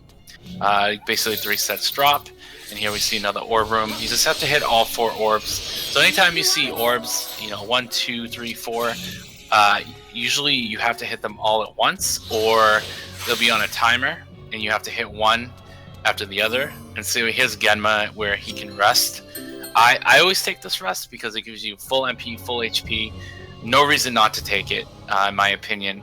That's quick, 5-second little thing. So, and you don't have to use any items to restore your MP, your blackberries. For me, it just really depends how I am going into that fight. Sometimes I'll already be held up and have half MP, and I just go ahead and I don't take it. So, yeah. But we're going on the 4th floor here, so this will be, once again, another tough full section here that we'll have. Yep, essentially here, what you're going to be doing is running into another mirror puzzle. And these ads will actually chase you inside. Generally, this section is pretty safe. It's only 3 enemies that really not going to kill you. And what I like to do is Grin Valesti to Sigmund and spam that he tries to have him try to kill them as I run around and do this mirror section. So you have to run back and forth 3 or 4 times. Because first you have to reveal the door in the center here to get another piece for your orb, and as well, you also have to hit this mirror and the second mirror here to open the door to go outside on the balcony. Yep. I believe he'll probably be crafting it here in this little room. Yeah, figures. Yeah, it's definitely the safer route to go ahead and craft it here in this location. But Then did go he ahead and cancel do out? it elsewhere. No, he he still has canceled it. Sigmund crafting it in the back. Oh yeah, he does. Yep. Yep. So that's the Orb of Rebirth, and then here you'll see him hit the mirror reflection again to open the door outside. And outside here, you're gonna see there is a bunch of mobs, and you get locked in a section where these boulders will drop down on you. Now here, what we like to do is, because you're locked in a section for 30 seconds to about 2 minutes, give or take. 2 minutes, maybe 3 minutes or so, but a little bit less. And what you want to do here is you don't want to get hit by these boulders, so you want to stand back. You want to kill these enemies that come up to you instead of fighting them on the outside, because you're locked in here. So you're forced to be locked in here. So the way to save time is to fight the enemies in here, because you have to wait anyways. If you fight the enemies beforehand and then you come in here, then you're waiting anyways. So in terms of speedrun, why wouldn't you just kill them here? The other thing you can do, I try to do, is enchant here. What we want to do is we want to try to enchant Earth onto Capel and or Balbagan if we can get it off, because we need that for Dimitri, who's weak, who's an archer who we fight at the end of disc 1 before the last boss of disc 1.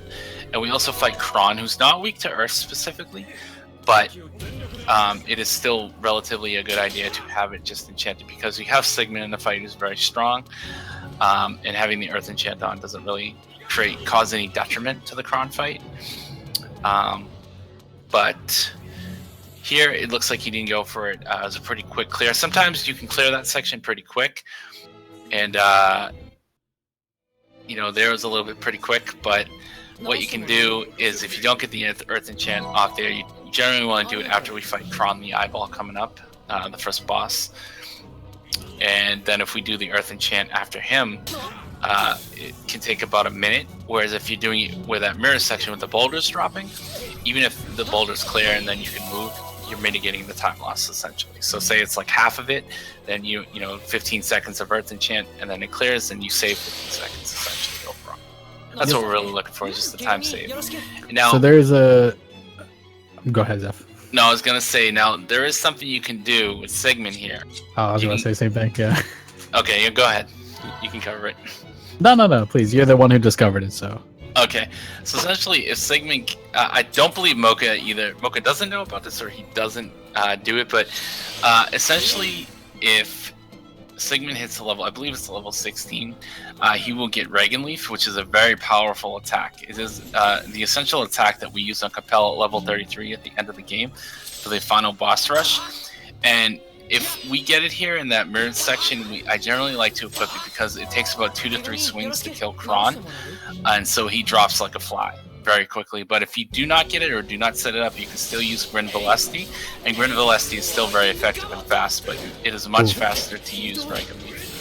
So here we have Kron. So this guy's notorious for status effects / Bersin. Oh, okay. This is this is a bit risky here. okay. Now. All right. Dead. Uh-oh. And now you see the faded black coming in. This could be it. Oh my gosh, that clutch miraculous. That was the clutch. He got rezzed at the same time his party got wiped, so that was very, very. Oh no! Very, very clutch. Here it is. He's This is IUD at its best, guys. This is IUD. Here you go. It's his last ally. She has to res Capel, or it's game over.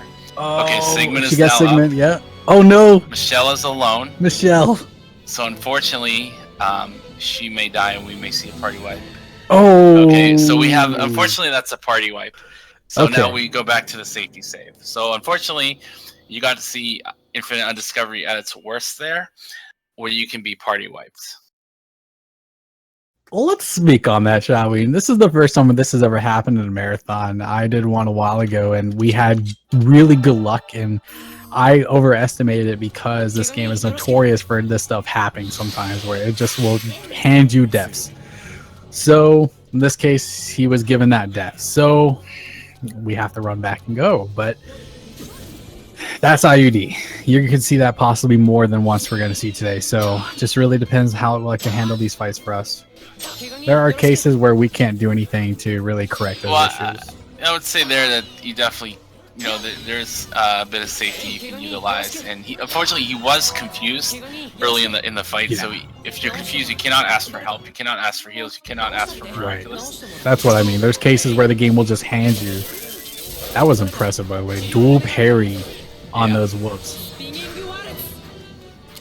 But the most essential part to this fight is you want to get rid of these wolves early, and get rid of them so you can just deal with Kron by himself, because he's far less threatening. Dealing with 3 enemies in the room creates a lot of havoc. That's what you just saw when he died, got party wiped previously. It's a lot more hectic trying to deal with 3 different enemies, dealing a lot of damage to you. When you just have Kron and he's only dealing his attacks and somebody gets killed, you're generally going to be safe. He's not going to kill all the party members. No way. Pretty much exactly what happened is that he got stunned. He couldn't control his allies that tell him to kill the wolf, so they're just wiping up the floor really in that case, and that stuff happens. So but here you see the situation of bonus, which is really not something to get excited about. Yeah, but this is a point in case here is just I think it's like an item. I forget what it is. It's just like a small item. I think it's yellow berry, if I recall. Yeah, yellow berry. Yep. So he's gonna do earth enchant here, and then you generally want to use your blackberries to give MP to Capel and Balbigan. Sigmund is out of your party after this fight. You don't have you have Michelle, but she generally just is a support. It's usually you and Balbigan trying to kill Dimitri, who is a bit frustrating and annoying because he does run around quite a bit, and he's an archer and he teleports. So this fight is a bit frustrating and tedious. So you'll see that coming up. He can also cast status effects and make you blind. And to be honest, this could be another location where he could potentially wipe again, and we would have to reset. This definitely is a trolley fight, especially depending on how he wants to handle it. There's a strat, more safety strat, where we go ahead and we kill the ad archers to go ahead and take some damage away from us, which it looks like he's going to go ahead and do. So, also looks like he just enchanted on Balbigan for Earth attack, which is fine. He's going to deal far less damage with Capel on Dimitri in that sense, but Balbigan is pretty hard hitter. He hits for quite a bit of damage. Killing the extra archers is definitely safe, and it makes the fight a little bit less annoying. You see Sigmund is fighting Leonid there. Balbigan is dead now, so that's unfortunate. Loses the buff now. Being near that left side is where actually Denol is, and Sigma's trying to solo him pretty much, and sometimes the boss will teleport over there, and you're taking the mercy of Denol's attacks next to this boss attacks also, so it's really tough over there in that section. Denol is basically Leonid backwards, but that's the boss, Leonid, Denol. So here Dimitri is just being annoying. Generally in this fight, once Edward shows up, the fight ends pretty quickly because Edward goes straight for Dimitri and just starts laying into him, and then he helps end the fight really quickly. So that's one of the attacks that causes a lot of problems, where he'll shoot down these arrows and they'll just stun you forever. You can actually be stunned, I think, like almost 10-15 seconds in that area. It's happened multiple times. And then with Leonid's attacks, the chains coming from out of the ground, those red chains, they can do the same thing. So you have a lot of annoying stuns, status effects that occur here. And see here, Mocha has the menu and just revives teammates, otherwise he could lose the run very easily again. So he doesn't want to die here. Just trying to be as safe as possible. Normally, melee guards we ignore because they aren't too bad, but in this case, safety. So wasn't so bad. Yeah, situation bonus. Honestly, you're normally always going to get that. It's pretty hard, I would say, to miss that situation bonus. This is the only unskippable cutscene in the whole game. Why they made it this cutscene, I don't know, but I guess they thought it was very important to do this. So, well, it is fairly important because unfortunately, this is where Sigmund dies. So it is fairly important. Well, not this cutscene, but you won't actually see the cutscene he dies in. Right, you won't see it, but technically, right. It's basically where his downfall is, and he dies. Maybe we should explain what's about to happen, because at the very beginning of the game, Aya is actually trying to save Sigmund, but she runs into Capel, as they thought that was Sigmund. There's an identity crisis between Sigmund and Capel, really, is the whole story, it seems like. So, that fight went simple. Really fast. That actually can go really bad if he does the earth attack, so. Yep. All right, so everybody strap in. This is going to go by very quickly and very intensely, so. Disc 2 is nothing like Disc 1. It is a completely different game, really, watching Disc 2, so. There are a lot of bosses and a lot of stuff that's going to happen here soon. Yep. And so now we find out, or, you know, Sigmund is officially dead, and now you see Capel basically in Sigmund's gear now. He has better armor, he looks a lot better. And a little bit of, I guess, as far as the storyline is concerned, there's a little bit of growth here. It's going into this too, but you see Capel change much later in the run, kind of into his maturity of who he becomes. But there's a little bit of growth here, I believe, you know, between Disc 1 and Disc 2. And here you see that we are back at Fael, and there's a bit of storyline here. You'll see Balbagan leaning against the wall. He leaves the party for a while, and then we're gonna go to Port Zala. That's all right. We're gonna be introduced to really the main guy. In this case, we hadn't used him yet, but Gustav is now pretty much in every single party menu, I believe, coming up now. So, yep, Gustav is your main damage dealer. We use Grizzly Swing, pretty much for everything, and of course, we do ride on him passively when we're moving around certain areas of the game. Now, fun fact. When we ride on Gustav, it is considered an attack. So if you run into a wall or an enemy, you get knocked off. It is not simply just you're riding on Gustav as a mode of transportation, although that's what it is effectively used for in the speed run. It is considered an attack, and if you get knocked over, you do fall down. The other issue is if you have a secondary party member, so if you have, for example, Capel, Aya, and Gustav, and Aya takes a hit, you get knocked off. So the mechanic is quite annoying, and I would argue poorly made, because there's so many places in this game where you can move through, especially when we get to the woods coming up shortly, where you can get knocked off and hit corners, and it's very hard to judge sometimes, where they really should have made it so that you wouldn't fall off, in my opinion, especially if you're traveling, or maybe if you only hit an enemy but not hitting a wall. But that very much so makes it a big challenge for the speedrun, because riding on Gustav is much faster than on foot. However, it's much more tricky because you have to dodge enemies and terrain. There's the other thing everybody will need to know, which is Gustav takes up 2 party slots, if you have not noticed. And with Gustav, he does a lot of damage, a ridiculous amount of damage. But his downside is he can't throw items. That actually is a problem sometimes, because multiple times throughout the run, Gustav will be the only character in our party due to the reason we just spoke of, where if we have another person in the party, we lose our mode of transportation, really. So there are cases where Gustav, you know, or Capel will die, and we're just stuck with Gustav, and that's it. We can't do anything to get revived. We're done. So it's a problem. We try and fix as much as possible by having another person in our party as much as possible, but something we can't always do, unfortunately. And we're gonna see maybe the happening eventually. So, do you want to jump on the? Well, yes. I guess we'll see what menu C does. You could explain. Yeah, so Port Zala, here we go. So this port is pretty much in a world of dread, really, as of right now. What happened is that there's a guy that we're going to see, a boss in a sense, Nettlezine?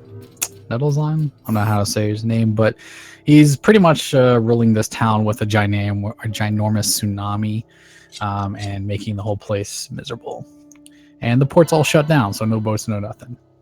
We're going to see. Safety save, of course. This fight can be a little trolly, and you can lose a lot of time. And when I mean a lot, you can lose minutes to this fight coming up here very soon. His main mechanic for the fight is a ginormous tsunami. There is a time on that tsunami on when it will come in, and if it does come in, you will be knocked down for, I believe it must be 10-20 seconds, and then you get back up, and then you're starting to fight the boss again, to which point he could do it again if he felt like it. So what we're seeing, he's going ahead and buying some potion and healing stuff. He bought 65 red berries. He was going to buy blueberries. He did not. Yeah, he did. Okay, so he bought as many blueberries as he could, and then he picked up wolf claws for Gustav. Once again, this is a menu we do not actually do in our runs, but this could be for a safety. But the wolf claws were definitely something that Moga does. Wolf claws are just marginally better than what you have default on Gustav. So he goes ahead, he's going to equip the Gust or the wolf claws on him, and he's going to start the enchanting for the boss. Now, I believe we are doing Earth. Yeah, we are doing Earth on this boss. We're going to be doing it on all three mostly. So Edward, Capel, and Gustav. Though effectively, you really only need it on Edward and Gustav because Capel is going to hit the orb, which doesn't have an elemental weakness. So you really only need it on Edward and Gustav. And then looks like he set the equip on Gustav, and that's about all you do in this menu. And then you set your party. Well, one more thing, very important. We set Gustav for his skills properly, so no default skill for X or for skill 1, and we set Grizzly Swing for his Y skill and for battle skill 2, which gets rid of his flamethrower 1 or his flame breath 1. Yep. And his Grizzly Swing is definitely his strongest attack, and we like to him using that on Y to hit the boss and also other enemies moving forward, and then he'll do it on his own. You're going to see that this Grizzly Swing, with the enchants that we do, will mostly one-shot a boss down into his state, as you just saw. He one-shot the boss down to his vulnerability state, to which we can attack these crystals. Let me explain the crystals. The crystals are part of the story, really. They are connected to the chains that are connecting the moon to the earth. You're going around destroying the crystals to go ahead and disconnect those and then obviously push the story forward. So with that, this is the fight, and it looks like he'll probably be fine. Tsunami is still way back there. Doesn't look any problem right now. The one thing I would say is if you are linked to Gustav when you were attacking the crystal, Gustav will not attack the boss. You want to actually unlink from Gustav, because then Gustav will continue to hit the boss while you're attacking the crystal. So here I'm not sure why, but it looks like it worked out anyways. And if you destroy, if you kill this boss before the wave hits you, you get the situational bonus that you just saw him pop with 20,000 EXP. This situational bonus is very important and crucial. If you miss this one, as well as the ones with the escort and then the one back at Saprin, this makes the run very difficult. If you miss those first two, it's probably okay, but this being 20,000 EXP, you really can't afford to miss it. And if you get hit by the wave, you're also going to end up losing a lot of time. So it's adding insult to injury. So you really want to make sure to get the situational bonus off. Practice this fight. The other part that Paz didn't mention is that you can do the menu outside of the fight zone, like you saw Mocha do. I like to do it that way. Pods likes to do it inside the fight zone if you do it quick enough, because that wave is actually on a set timer / cycle. So depending on when you enter the fight, it's already on a cycle. Even if you're not actually in the fight area, but in the fight zone. So there's like one area you're walking in. It's on cycle as soon as you enter that area. To add, in that fight, when he was attacking the crystal, he got knocked back automatically. Pretty much that just means he two-cycled that fight, which we'll see that throughout this and how many cycles it will take him to get that crystal down. So if you see somebody's attacking and he immediately gets knocked back like that, it's mostly because he took the boss down to his last HP and then automatically pops that crystal up, and then you get knocked back, boss dies, you can one-shot the crystal. So a two-cycle in a sense. Here we have just a short fight with Edward and an invisible enemy that we're introduced to. So this is why we equipped Twin Stream earlier, was because of this fight. He just lays into the enemy with that Twin Stream and demolishes him. Very simple, quick fight. You have to use Persevere on the flute, because there's 3 different flutes we have, and Persevere is the one that allows you to reveal hidden chests or invisible enemies like this one. They cannot be damaged while you see the enemy. It'll look sort of like it'll look black. like it'll look black, but you can deal damage to it. But then if it looks kind of like you'll see later, like when we fight Edward, who becomes a shadow enemy, he looks sort of like bluish and transparent, and while he looks like that, you can't hit him. So you have to use Persevere to reveal him on that. Yeah, and Capel cannot hit them. Only your allies will be able to attack them. That as well. Actually, there is an effect. Yeah, that you Capel can. has, Yeah, there's a but skill, it's not worth getting as far as the speedrun's concerned. Even if you have it, it's too slow, and I don't even think we get it anyways at the level we're at. So here, is where we spoke about. This is a notorious place for causing runs to die sometimes because we only have Gustav and Capel on here. So, as Zeph earlier spoke to, we're technically running or using an attack skill to move fast throughout this zone. And this zone has a lot of tight little areas and little tiny crevices that look like you could go over them, but you'll end up hitting them and getting knocked off. And there are cases where you may get knocked off and into an enemy or a swarm of other stuff, and they will stun you and you will lose the run if you die. So, and here it's very tricky because the mini-map's not very helpful. The actual map's not very helpful. So learning where to go is a little bit tricky here. There's a lot of warp points. They look like it's just a screen of like white and it's moving back and forth. It looks almost like a tornado, like wind, that you have to learn how to move around, and there's some optimal routing that can be done here through that. But here you see me just running from Colton to Halgita, which is basically just right, left, right. So this little movement is very simple. So we started in Colton, that's where we fought that shadow enemy. Colton and Halgita are pretty staple towns in a majority of Disc 2. Good, he got through without falling off. Just want to add that. Yep, and here, there's nothing going on in Halgita right now. You're here to just essentially move the story forward. There's no enemies. And there is shopping here, and this town is actually very large. You see a very small portion of it. It's got several floors. There's a bunch of item shops and weapon shops. We don't actually go into any of it. We don't need to for the speedrun. We do go to one. Well, in terms of Mocha, he goes to buy the gold medals that will be used for the attack 200 enchants. We do buy some, but that's once again the thing we debated earlier, where it may actually be cut out entirely for attack 200 for some runners. So. Correct. And then here you're gonna see we're gonna be fighting Orthoros is the next boss. He's basically a sort of lion / snake hydra type enemy, best I can explain it. And what you want to do is just enchant water onto Gustav because he's a fire-based enemy, so he's weak to water. And here all you have to do is just heal and max out your HP and your MP on Gustav and Capel. Ooh, failed. First fail of the day. Yep, first fail to run. So the unfortunate part is enchantments can fail, and they will fail at times. The more that costs a lot of time. Yes, it does. The benefit of enchanting more and the higher level enchantment you get, because every time you enchant, you gain enchant experience, and then your levels go higher as you will fail less, or the likelihood of failure is far less, and enchants take less time. So that's the other deal with the attack plus 200. If you're doing attack plus 200 and you wind up failing, the problem is that it's very time consuming. But if you do attack plus 200 and it hits, then it will cut down the time as well. Looks like Mocha is going to go to the warp points here. Yep.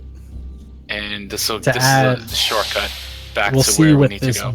We'll see with this Orthos boss coming up here that Gustav somehow maybe a unique ability or trait that he just plain up ignores damage. Not in the sense that he will still take the damage, he just won't be affected or knocked back from the damage that you normally would get hit by. Like the flamethrower, the effect that we will see on this boss, he'll just straight up just take it and still attack through that. It happens all the time and can't explain why, but it's very useful that that actually happens. Yeah, he just does not get interrupted. Right. As long as he's in a grizzly swing and he's attacking, he should not get interrupted. Yeah, so see, like this, normal if we walked up, we get up. There it is. So it does happen, but you're spamming that button hard enough, it doesn't. And you only take 4 to 5 swings to kill this boss. There we go. He drops him. Really good fight, solid fight. Got through it quickly.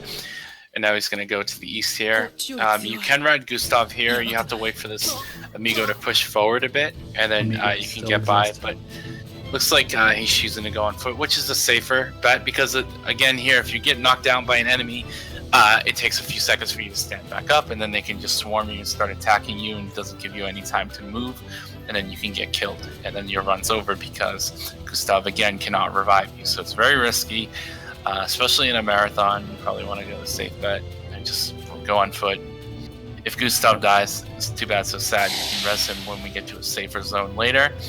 But as long as Capel's alive, that's what's important here. All we're doing here is just pretty much progressing the story now at this point. We'll be doing a lot more running through this Timberlands area for right now until we reach Helgita again. Yep, in Disc 2, there's quite a bit of simply moving.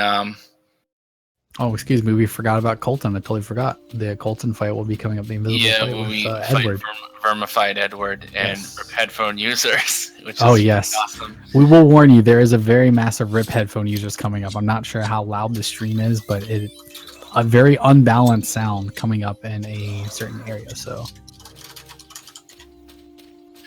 and essentially, a lot of the start of Disc 2, once you get out of Port Zala, is a lot of just simply running around, fighting a single boss, moving the storyline forward.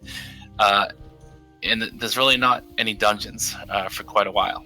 And once we go through fighting Vermified Edward, then we're going to go back to Helgita. And once we go to Helgita, it'll be a sequence that we have to run through in 3 minutes.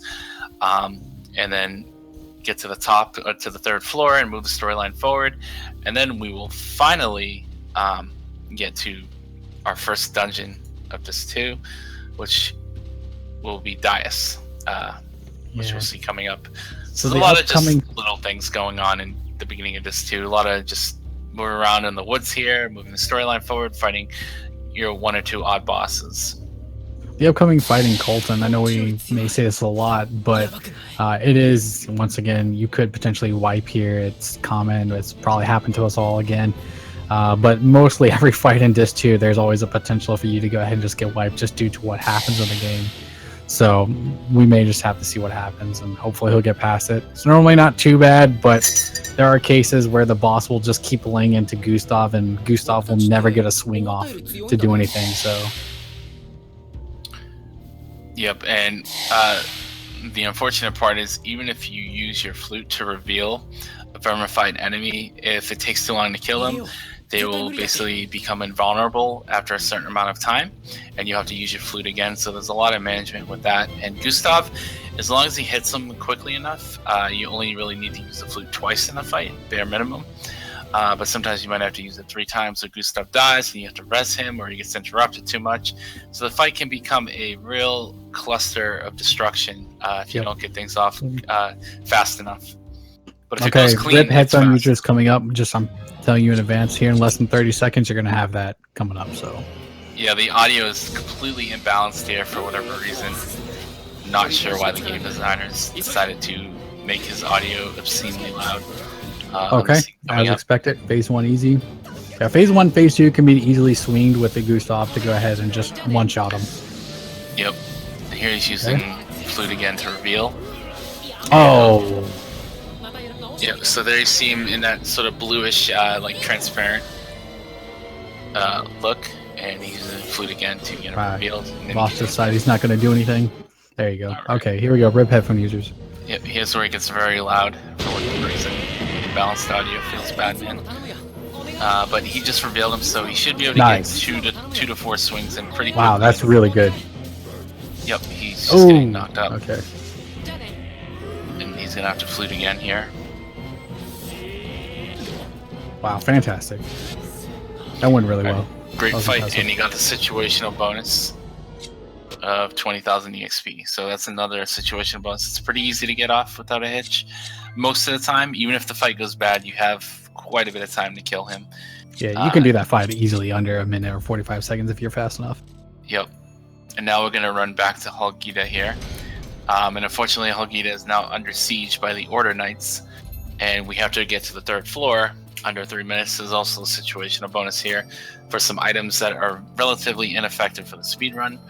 But it's nice to know.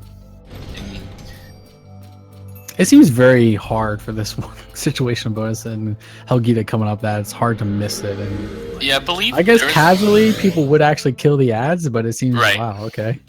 I believe that 3 minutes in-game timer is based on the bar on top. I believe that equates to 3 minutes. I'm not fully sure.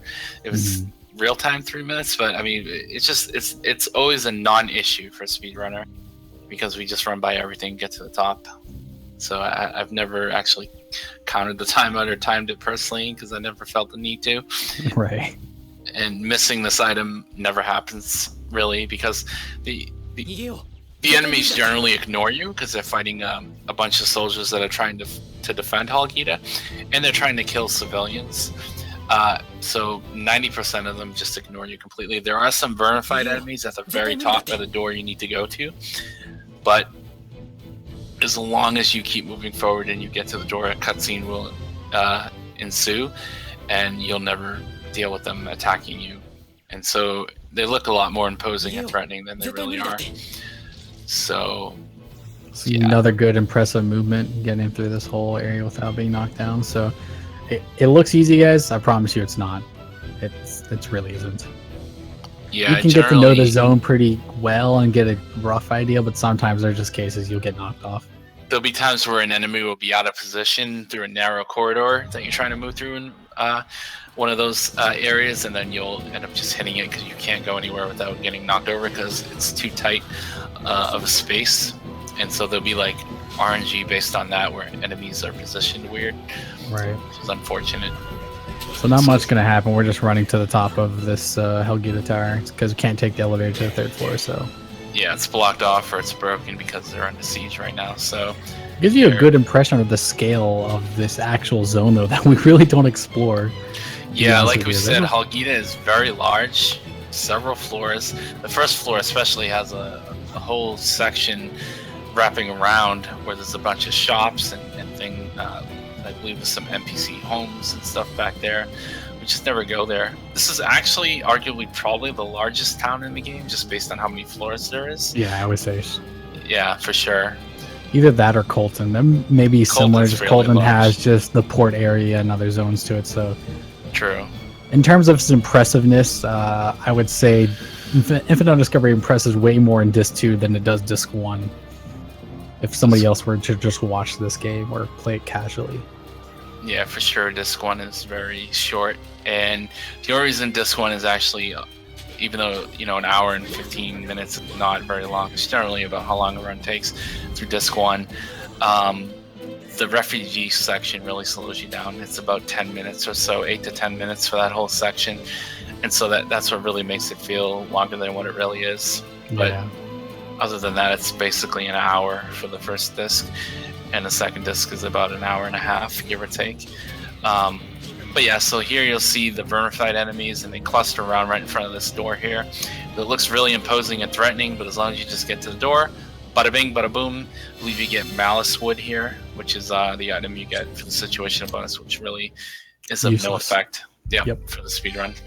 And then here you'll see Mocha will buy, I believe she'll do the shop here. Yeah, he'll buy probably 20 gold medals for the attack 200. It's well known to do that, it seems. And then there, we just put our additional party member in there, Komachi. Normally, we told you we don't like to have an additional party member, but in this case, it's needed for the dungeon we'll be heading to right after this. Yep, because from here to the dungeon, there is no other opportunity to menu to put her in the party because you're considered to be in a dungeon or battle zone, and you're on the world map. It looks like he gets 20 gold medals here. He'll probably walk also to the dungeon. He normally likes to walk there or run to the dungeon instead of using Gustav, just due to what we spoke to earlier about having another party member.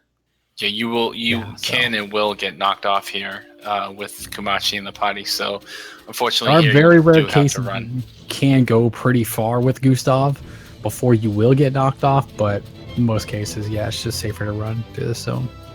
Unfortunately, this is probably the longest. Well, aside from when you had to go to the cottage, what we ran through before with Gustav, this is probably the second most longest. I would say it's a long. It's just due to us having to run and not use Gustav. Yeah. So in terms of time, through the woods. Yep. Just we will be picking up one treasure chest along the way. It is another memoirs.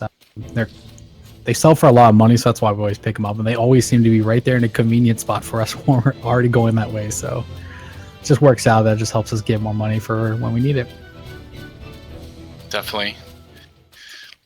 And looks like here there is, so before Dias, there's a little bit of an annoyance here. We generally want to enchant on the outside, but sometimes there will be bees that will interrupt and hit you. So sometimes they will stop you from enchanting, because again, this game loves to interrupt you when you try to enchant or do anything. And looks like he had Komachi, because he was linked to Komachi. So fun fact again, if you try to open a chest and you are linked to a party member, they will be the ones to open it. But it's good and bad. If the party member is right next to you, it's okay. But if not, you're stuck standing there. You can't run away until that party member actually goes to open the chest. So if they're still behind you and you're linked to them, you're telling them to open that chest, you're stuck in that animation. You can't escape from it, actually. Yep. So here we're entering Dais, which is basically a spider cavern, and all the spiders are weak to fire. So we're going to enchant fire here. And I'm not sure if Mocha's going to do everybody, but he's also going to set Komachi's battle skill. So again, there'll be none on her X, and it should be Horn Beam on her Y for her battle skill. Fail. Ooh, and for Connect, you should set Ash into her Y skill, and Ash is used to clear the spider webs safely, because if you walk into the spider webs with Capel, he'll get stunned and little spiders will come out and attack you. It can be very dangerous in certain spots and be a run ender, because you can get killed and party wiped if you're stunned, and there's confusion mushrooms in certain parts that if you hit them you get confused. There's a whole lot of things that can go bad. So to be safe, you want to make sure. No, just saying, to be safe, you want to make sure to have that Ash ability set up. Yeah. When he's done with the spider fight, we'll need to explain something that will be very good or bad depending on what happens here. We'll see. So fight's going okay. No problems here. Those little ones are the most annoying ones. They just can only be hit on one attack, and I missed. So yeah, they were just plainly ignoring him, and there's always a lot of those. Yep, essentially this is a force fight room. You just have to clear. Easy enough. Alright, so here's what's going to have to happen. I don't know how Mocha's going to handle this for a safety strat. I assume it will be better, but normally going through this cave, there are one or two things that are going to happen. So you're going to run through this not trying to kill as many enemies as possible, but either your teammates will not follow you and they'll get stuck behind Gustav and Komachi. That is the worst situation you could possibly have. You're going into a very dangerous cave that you quintessentially need at least Komachi with you, because you cannot get past these forced spider webs unless you get to hit them yourself, get stunned, tons of ads spawn, you got to deal with them, and sometimes you can't. There are cases where that happens. She will not follow you, and you're left with that. Now you'll see her use Ash, just to say on the web. So again, that's what you want to use to safely clear. And I want to say, to add to what you're saying, Pods, you generally want to stay linked to Komachi. She is essential. Gustav can fall behind. Komachi, you want linked with you because she can heal, she can res, she can revive. You need her to clear the spider webs. Yep. Okay, so right there, he had her linked, but sometimes they just get caught and they are not able to go. So he had to turn around to make sure he didn't go too far, or she was going to end up being stuck. Correct. Yep.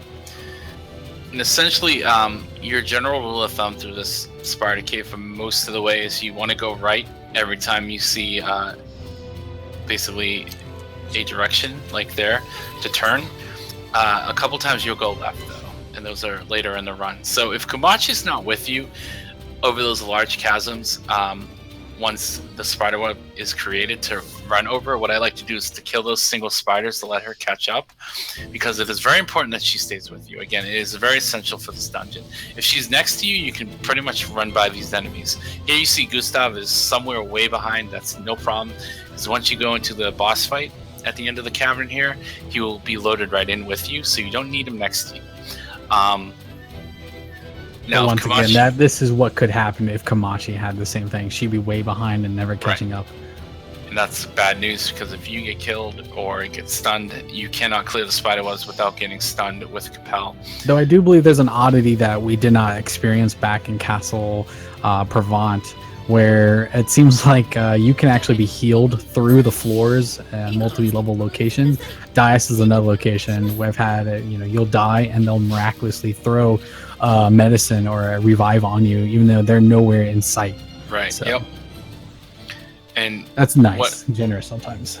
Definitely. And one thing you can do too here is you generally want to try to keep Gustav alive though, because you don't want him to be dead going into the fight. And if he dies too far away, I believe you cannot miraculous him. So you want him to, sometimes I will unlink from Komachi and have her pop a couple heals onto Gustav or myself if I get hit, or herself. And essentially that just is all part of your management. And then again, that's why you may want to kill some of those single spiders to keep her up with you, and so she won't get interrupted or die.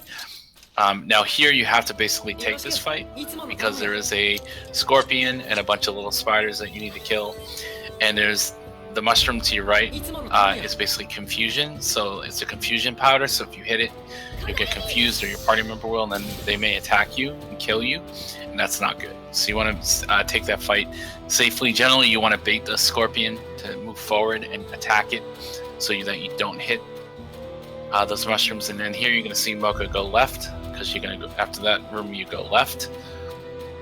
And we're going to see that again here. Hopefully he'll bait a spider and a scorpion above, so he doesn't have to deal with the mushrooms in a room that I think has 3 mushrooms in a little tiny location. So yeah. And then here you go right, yeah. And then you'll go left after this. So here is the worst room. Looks like he's going to take the risky strat and try to go for this.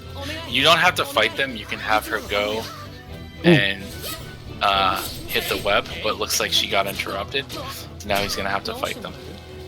It is faster to do it the way he tried to, but a lot of times this will happen. You'll get hit or interrupted, and it's a little bit risky. Yep. And then if you turn around and fight in a battle like Komachi's confused here. Looks like he's got something to deal with that, though. Yep. She's got confusion off now, but still, it's very risky, especially if she decides to attack you and kills you, and then she's still confused. She won't res you until it's off. So things like that can be run enders. Be very careful. Okay. Not too bad, but not too bad here at all. Most of us choose to sometimes just deal with it, because if we pull them back, we can go ahead and just nuke them both pretty fast.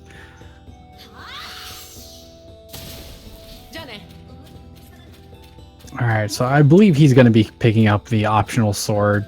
Some of us don't pick this up now, but there's a sword that we can get here in this cave that gives us, I believe, about 230 additional attack power. So it's nice. It definitely does help, but you do lose about, I would say, 15 seconds or so from picking it up and getting back to en route to the boss. Oh. So there you see him. Okay, and he does the enchants here too. Good. Okay. Attack plus 200. Yep. So once again, the attack 200, highly debated. We don't normally do the attack 200s here for these fights. Looks like he's going to do 2 on Capel, and he equipped the Prismatite sword. Oh, it failed. See, that's the risk you're taking, guys, when you do attack 200 especially. This is, I believe, almost 30 seconds he's wasting here to do it, but hey, that's the risk you take. Right. And the Prismatite sword is definitely worth it. I mean, it gives you a boost in attack. So it looks like he got it off on Capel, and he's just going to go forward from here. Generally, it's a good idea to go do it on Gustav, I would argue, because Hail, this is on Xbox 360. So essentially on Gustav, because number one, you're going to use him in the boss fight after the Spider Queen for Held and Vermified Held, and he's going to be your main damage dealer. So give me Gustav attack plus 200, and which with the enchants, which last again 10 minutes is plenty of time, because these fights collectively take about 4 to 6 minutes at worst. Ooh, probably less than that, but you have plenty of time for it to pay off. Now I'm not sure did what he he's do fire? Yeah, he did. Okay, all right. Yeah. Ooh, wow, really fast. Nice. Pretty fast. Yeah, that's a really good fight. I'm not sure if he's gonna enchant. Aether. Yeah, he may enchant something else, because actually when I first was running this game, he enchanted, I believe, like Earth here, but Aether is what Held is weak to. Yep. So you want to enchant for Aether, so you can let me I'll know look out for it. What he's enchanting. Yep, he does Aether. He's definitely doing Aether here, so. And that's where the metal fragments, which you would get back at, like in front of Castle Provant with those soldiers that we're mentioning, that we kind of, with the metal fragment, that's what you use to enchant Aether. Yep. And so basically, you definitely want it on Gustav. Again, Capel is not fully necessary, because again, he's just hitting the orb, which doesn't have an elemental weakness. Held is a very tricky and technical fight for the run, because he can party wipe you, because he has a couple AoE attacks that spin around and hit multiple party members and interrupt you, and they can kill you very quickly. So what you need to do is, his first form is very easy. He's just a regular enemy. So you have Gustav just grizzly swing a couple times, and you get a memoirs again for killing him in under, I believe, 2 minutes as a drop. So that's a situational bonus. And then the Vermified form is the threatening one. So here you have to whistle to reveal him, and then you have to have Gustav grizzly swing. But you can also use this whistle here to not take damage. Yeah, so yeah, he went ahead and used one of his flutes that avoids all spell damage, so. Yeah. Whistle, yeah. We'll see if he can either. So here you'll see Held again he's invulnerable, but however he's basically stunned out, so you can continuously damage the orb. Basically, a lot of the enemies or bosses in Disc 2 follow the same sort of pattern where you have to hit them and deal a certain amount of damage or hit a damage threshold so they get stunned out, and then the shield goes down or the barrier goes down around the orb, and then you can damage the orb with Compel. Yep. Only Compel can damage the orb, not your party members, which is interesting, whereas only your party members can damage the Vermified enemies and not Compel. So it's fascinating. 2 cycle. Okay, so he got a 2 cycle here, so that's good. So he'll just need to hit the boss one more time, and then he can hit the crystal to end the fight. There we go. Yep, all right. So there we go. Vermified held us down. Very good Vermified fight. That fight is a lot harder than it looks. Yes. And new runners generally, I know myself first coming in, that's the first boss fight. Not that a lot of them can end your run if you don't know what you're doing, but that's the first boss fight that takes a lot of practice getting the timing down. There is actually a way to do it without using the flute that actually prevents damage. It makes you invulnerable, and it's fairly fast, but it's really hard to pull off if you're new. But it is worth doing because it saves a lot of time. So here he's going to drop off Kumachi out of the party because he just wants to ride on Gustav in the woods in the Kobasna Timberlands. And what we're doing is we're going all the way back to Colton, and we're going to go back to Port Zala to basically a couple areas. We're going to go back to Fael and Saprin on Disc 1, and we have to do a bit of cleanup. Saprin, unfortunately, is getting harassed again by some enemies, some Vermified enemies. Mm-hmm. So at this point in the run, we have to essentially just backtrack for about 10 to 15 minutes, a little less than that, and clean up this three Vermified enemies in the mob. And then we come back and we are going to go to the last dungeon of the game before the actual last dungeon. We'll be heading towards the end game, and this will be after he comes back from this little backtrack that we're going to do here. Will be the last opportunity he'll have to do some shopping and everything before we just go straight into the end game, where it is literally just boss after boss. So oh yeah, see, just once again, Timberlands, these random things out of nowhere will just knock you off like that. What's interesting here is you're generally fairly safe through this next area, and even really up until Castle Valette. And believe it or not, Castle Valette is probably one of the safest zones in the entire run because the skeleton enemies are really not that threatening. They generally never really party wipe you or threaten you. And we take advantage of their weakness being air, and we have Gustav, and we're pretty high level at this point. So we deal a lot of damage to them. We can 1 or 2 shot them. It's a pretty comfortable area, and there's really not much that can go wrong. There are a couple mages that cast High Drop that can kill you. Those are probably the most threatening enemies in this section. Well, there will be a fight coming up at, I believe it is Saprin, where we'll take care of these invisible enemies again. So it's gonna be another case where Capella can't do anything. We're at the mercy of our AI, so it's a lot of managing our link with Edward to go ahead and try and dish out as much damage as possible, take care of these invisible enemies. So hopefully it goes well. There's been cases where it doesn't, but hey. Yep, Edward with Twin Stream again being used or utilized rather to wipe these enemies as quick as possible. The nice benefit here is, though, you have a bunch of party members with you that are attacking these Vermified enemies, harassing Saprin.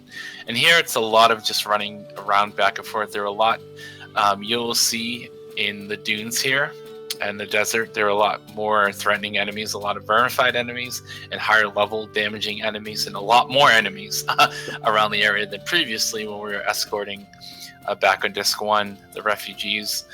These enemies are a lot tougher. I've unfortunately, I found on more than one occasion running into them can be a game ender, and they can one shot Capel.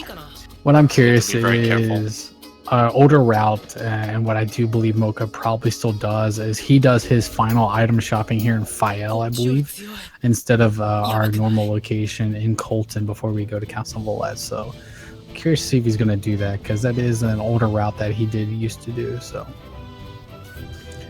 Yep, and you'll see a vermified soldier there. You'll see these Garudas flying around, and you'll see some tiger sort of enemies that'll placed in kind of annoying locations. They'll do the little spin attack that you saw like on in the tower at the end of Disc 1. And I remember a couple runs where I ran into the one coming up here in front of Fael, and it ended my run. So you have to be very careful. These guys right here, these little dog tiger looking guys, the purplish guys, you have to really dodge them effectively. If you stand around too long, they do a spin attack into you and they can almost one-shot Capel. So not too risky here, though. The enemies are relatively passive as long as you keep moving and don't stop. But just be careful. So Here we come back to Fael. This is just nostalgia, basically. Just cleaning up.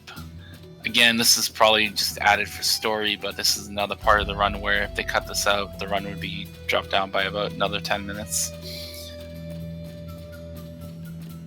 So just kind of filler story, if you will. So we're just going to run up to the top here to a cutscene and go into a doorway.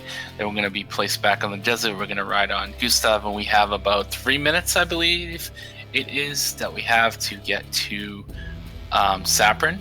And if we do, we get a situational bonus of 30,000 experience, which is pretty easy to get. This is one of the easiest situational bonuses in the game.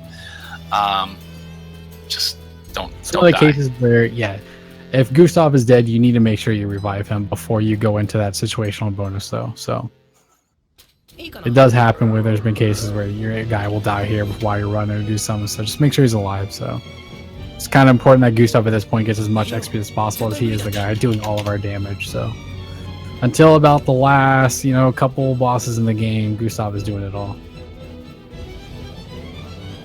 Yep. So it's like maybe he'll do the shop when he comes back. Possibly. So it's like he didn't jump on that right there. I'm not sure if he does it. I haven't checked his newest run, but I do recall him doing that previously in his older runs. Got you. Yep. Moga's been keen.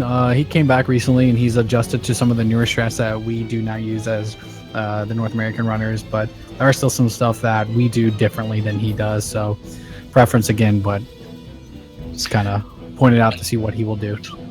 Here you're just going to set one party. I believe you have Capel, Edward, and Aya, which is forced into your party. So the only person we're going to add is Tuma. And basically he's just a high damage dealer, and he's just really useful for this fight. He's the only character that's a one slot character that has the highest level and damage at this point, because all the characters come into your group as a set level. So I think he's level 30, I believe, when we go into this fight. So here you see he gets the easiest situational bonus of the game, more or less, or at least for the scaling of difficulty. So here you'll see again these vermified enemies. You just have to use the whistle or flute and reveal them. And it looks like he's setting a skill here. Oh, he set the skill so he can attack the vermified health. Okay, well, but it was unneeded because they were already you're right. Dead by the point he did that. So okay, that's actually the first time I've seen that. So I guess that's what you can do. Again, we generally don't do that because it's like there was really of no use, and generally the enemies die fast enough in 9 times out of 10 to where you don't need to attack them. Yeah, frame rate in this game is a big ordeal, And I mean, where we have Gustav most of the time, and he deals tremendous amounts of damage, especially with the elemental weakness to boot, you just don't need to do anything with Capel to a lot of bosses. You just need to work on the crystal. That's your objective. So, using that ability, it's there, but again, it's of little to no consequence, and I believe that is the last vermified enemies that we see for the entire run. So we don't need anything moving after that. So it's really just it's just nice, but casually it's great. But I would argue that you're never gonna want to use it. Yeah. Well, yeah, I mean, the reason for that is if there's crystals you need to kill, you need to stay back, let them do the damage. Because honestly, with Capel, you can go up there and get yourself stunned or stats effect, and then you'll die. And that's kind of the reason you want to stay back and just let them do it and let them handle it. And you're on the crystal the second it happens. So. And in the English version, this is where Capel basically grows up and his voice changes. I'm not sure how it sounds in Japanese, so the differences, but in English, it does sound different still. Okay, so here he basically it grows into his manhood, essentially. Should we explain Capel and Sigmund? Because we didn't actually talk about that as a story point. I explained it during the fight when Sigmund died that they are pretty much an identity crisis between them two. Yeah, but you didn't say why. Oh, well, I mean, I can go for free food, man. Okay, so basically, Sigmund is Capel's father. So basically, they're father and son. So that's why he looks just like him. That's why Aya thinks like he's Sigmund for a while until they the ring. Yeah, but it is the speedrun, and we said he died. So I mean, that's how it is. And so essentially, and basically, so that's why now he's actually like it's almost like he becomes him. In a way, that's also why the equipment, you can swap equipment between Capel and Sigmund, so they're interchangeable. Why they're like the same class, quote unquote, is because of that reason, as far as the storyline is concerned. And so now we're just gonna run back to Colton, and then here he's gonna do his so he didn't for Prismatite. And he didn't do the safety shopping back there, so I'm assuming he's gonna do it here. Yeah, I would have to assume so. Yeah. So here, what we're gonna do is sell 2 memoirs that we've collected throughout the run. Give us some more money. He should be grabbing lunar suppressants from a chest near a merchant and also selling those if needed. He'll be buying a crescent blade and a prismatite claw, one for Capel and one for Gustav. No, Gustav and Edward, and the lunar suppressants you actually get previously from completing a quest. Not from a chest here. I believe they come from the chest. No. No, you get them. No. What is the one see chest then? There's 4 from a chest he gets here. I'm sorry. I think you get 4 from the quest, and then you pick up a chest right there, and there's 4 more in there. So no, they're not there in the chest. Really? Okay. Yeah. All right. Well, I'll believe you, man. Let's see. Okay, so he got the claymore and the claws. Okay, so he did not buy Capel's sword actually. Yeah, we generally don't because we get the better sword in the next dungeon. So we have the Crescent Blade, which is really the best sword we'll put on Edward, and the Prismatite Claws, which are the best weapons in the game that we can get up to this really for the speedrun for Gustav, so he'll deal a ton of damage. And looks like here's the shopping. Yep. So pretty much you're just gonna try and buy. Oh, okay.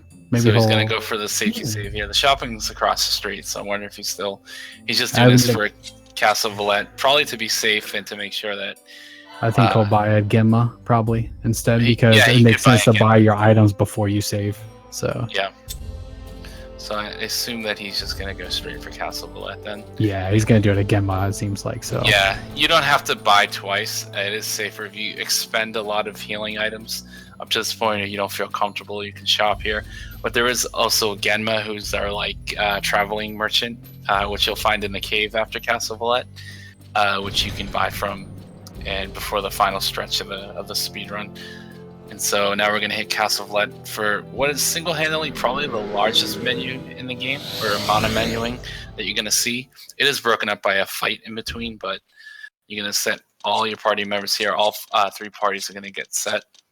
I think especially for what Mocha will do, it definitely is the longest for him, as he does do a lot of attack 200 enchants and air enchants throughout this menu section. But we've, like I said, cut out the attack 200s for ourselves. So it looks like he said in your main party it's Capel, Gustav, Kamachi. Yep. We use Kamachi when we can't use Edward, or basically when we can't use Edward because he's forced into another party, or when it's more feasible to use her for her abilities. Right.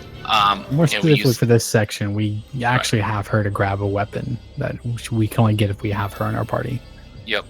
and then he also set basically the other characters in the second party: Vic, Kyria, Dominica, Michelle, Edward, Balgan, Tuma, and Christopher in the last party. And then here you're going to see him do a lot of enchant plus 200 and air. He should be doing air as the elemental enchant, which is what the skeletons are all weak to.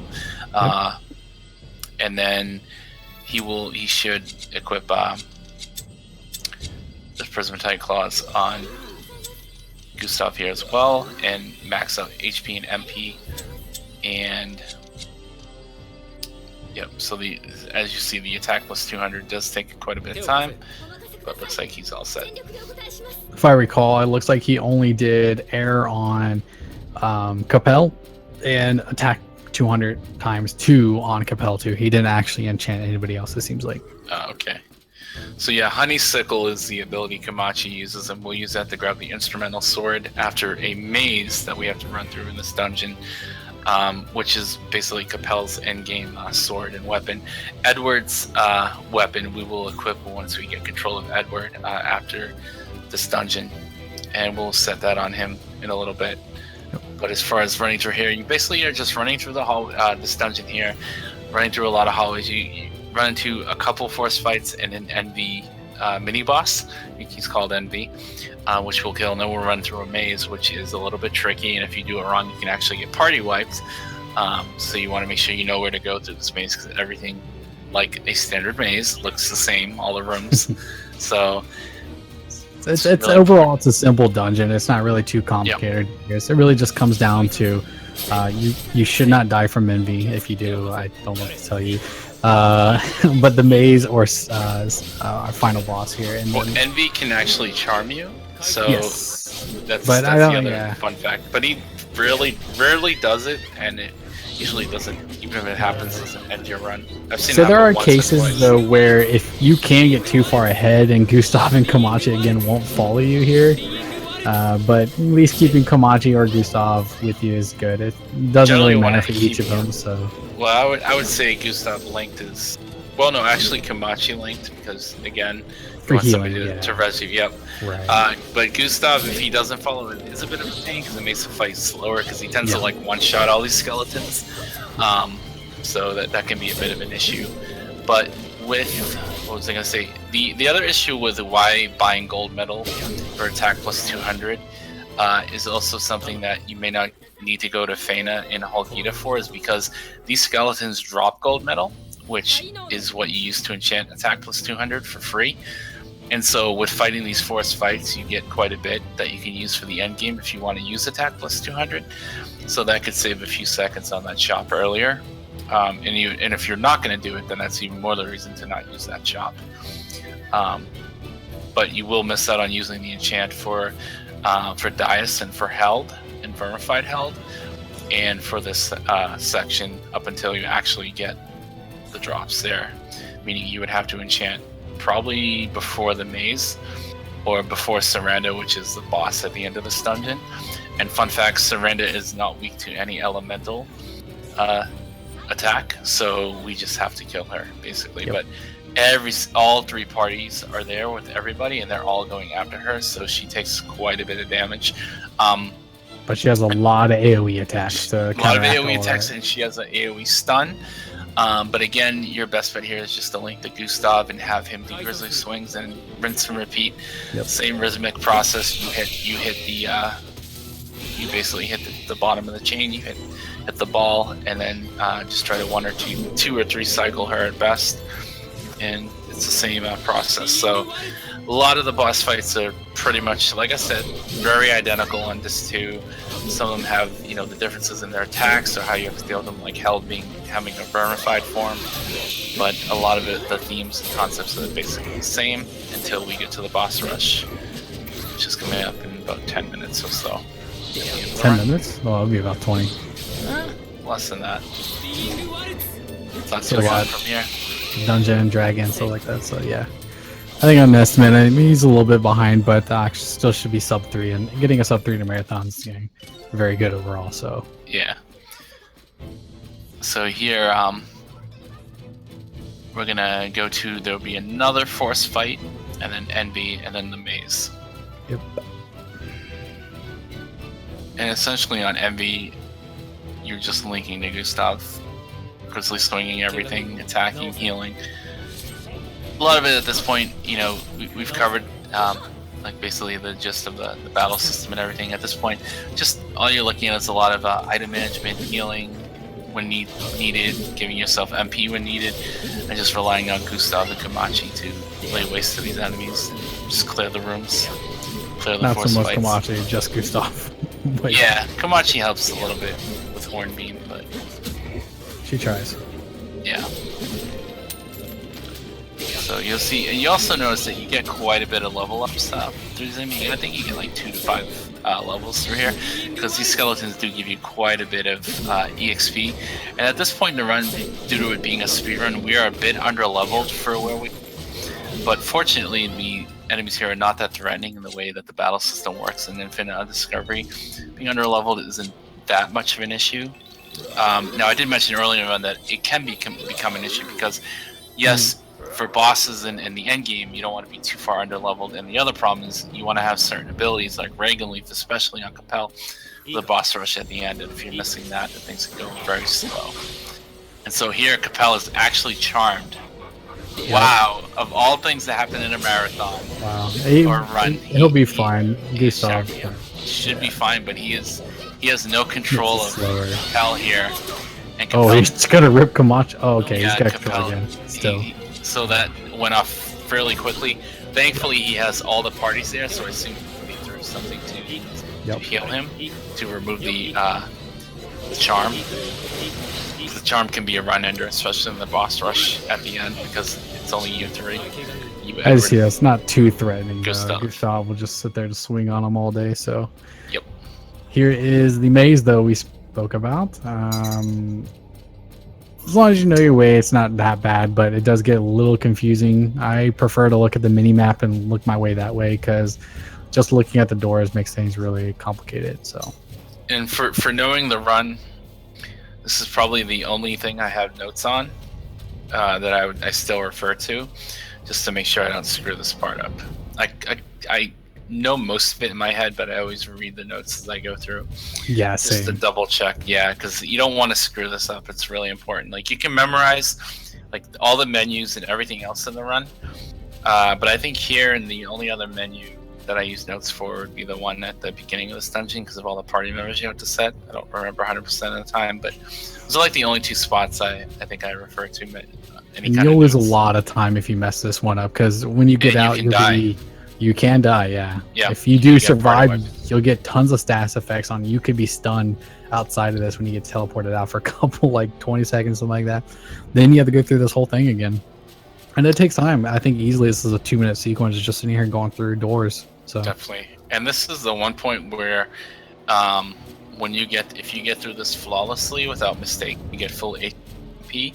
It's actually really, really nice at this far point in the run, where generally, like in the early part of the run, like at the beginning, when you're escaping the prison, if you kill all the berries, you get full HP and MP for clearing. It's kind of useless there, but at this point, late in the run, not having to use HP or MP, like using red berries or black berries to refill, is just a little nice touch, and it just helps you be safer as you run through this next section to Surrender after. So I think here it's definitely nice to see that as a bonus. Very beneficial, yeah. I'd rather have that than getting like berries, that's for sure. Yeah. I mean, if you could get experience here, I would argue, of course, that would be ultimately better, but if it's not going to give you something dumb like berries, then hey, I'll take full HP MP refill. Yeah, okay. Looks like we made it through just fine. We'll take 2 more doors and we should be good. Yep. Cool. Chooses the right one. He doesn't need to. Yeah, as I say, you don't need to use any healing items. You're about to get a free refill. Yep, there you go. Great. There we go. So that chest up there is what we'll use Kamachi for, to grab the instrumental blade after we kill a couple ads here. Yep, the instrumental sword. Okay, yeah. These enemies, they'll drop high drop on you, so you want to kill them, and your allies are actually above on the walkway, and once you kill a couple of these skeletons here, you generally can use her ability and you won't get interrupted. If you don't kill them, they will interrupt you, and again, like I mentioned before, you get interrupted, you cannot grab the item while you link to an ally. Yeah, it's way too close. Yeah. Yep, you need a bit of distance here. You can't aim that at that angle. So here he's going to grab the instrumental sword for Capel. And now we're going to run to surrender, but there is a bit of a little puzzle section. Nothing too complicated. That. Yep. So these orbs change color from they're blue, red, and green. And you want to hit them when they're green, basically, to open the correct door to move forward. If you hit the other colors wrongly, they will either spawn enemies or open the side doors for like side stuff where you can get items, or not really side quests, but just unlock other doors that we don't need to go to for the speedrun. I assume he's going to be doing the enchant before the Saranda door, the enchant for attack 200, and equipping the instrumental sword. Yep. I generally do it in these sections. Well, no, I stopped enchanting for surrender altogether. I found it wasn't really needed. Well, equipping the sword at least still here in just this area. Yeah. Just equip the sword, but not enchanting anything. Oh yeah, I don't enchant here either. Yep. Yeah, Mocha may enchant attack plus 200, but I found the fight goes fairly about the same speed, and because of all the party members that are there. And here you have to reveal these last two orbs. I'm pretty sure he'll enchant because he bought the 20, so normally the standard route calls for enchanting here in this location. Alright, just one long run that's in a U shape, and then we'll be there at the boss. Yeah, this boss is normally pretty safe. It's not really a problem. Just kind of keep your distance and let your allies do the damage. Generally here, this area is very, very safe to run through. There's really no threat here from these enemies. They might hit you a little bit for like 162 damage like you just saw, but they give up chase by the time you get to the door anyways. Yeah. And if for whatever reason, if you got some random RNG and they were like actually near you and they got to you by the door, you could just go into the door. Although if you're low in HP, it could be a little bit risky, but you can just go straight in. You don't need to wait. But you do want to try to do the menu here, at least for the Prismatite Sword and/or enchants. But generally, where there's no enemies for like this last curve, they generally give up way before, almost every time. Let's see. As expected, yes, I thought. Okay, he's doing it on Gustav, attack 200, so... Yep. Yeah, as you see, he has 22, so he used easily what I believe must have been 5 of them before he even collected more to this dungeon. So he got 7 of them, at least just through this little tiny area. So. Yep. So he's doing 2 attack 200s on Gustav to do as much damage as possible. He's doing a 3rd one. Oh, I see. That was on Capel. I see. So he's doing 2 on Gustav, 1 on Capel. Maybe another one, Capel. Nope. Okay, so just 1 and 2. Yep.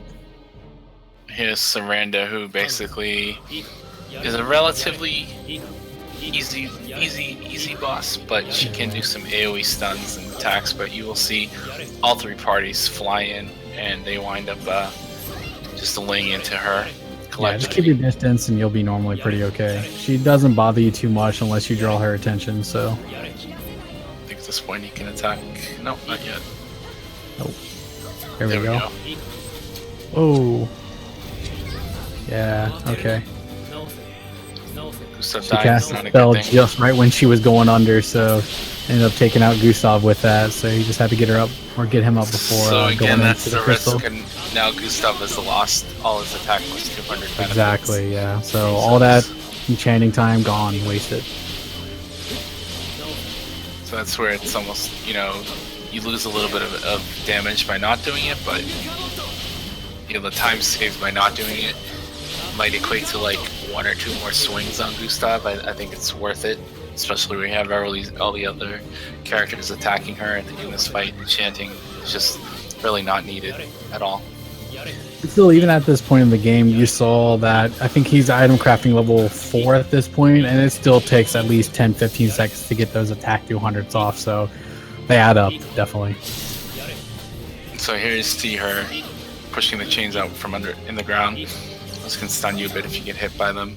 Then she is actually Yep, popping off her AoE stun. If you get caught in that, you get stun locked out.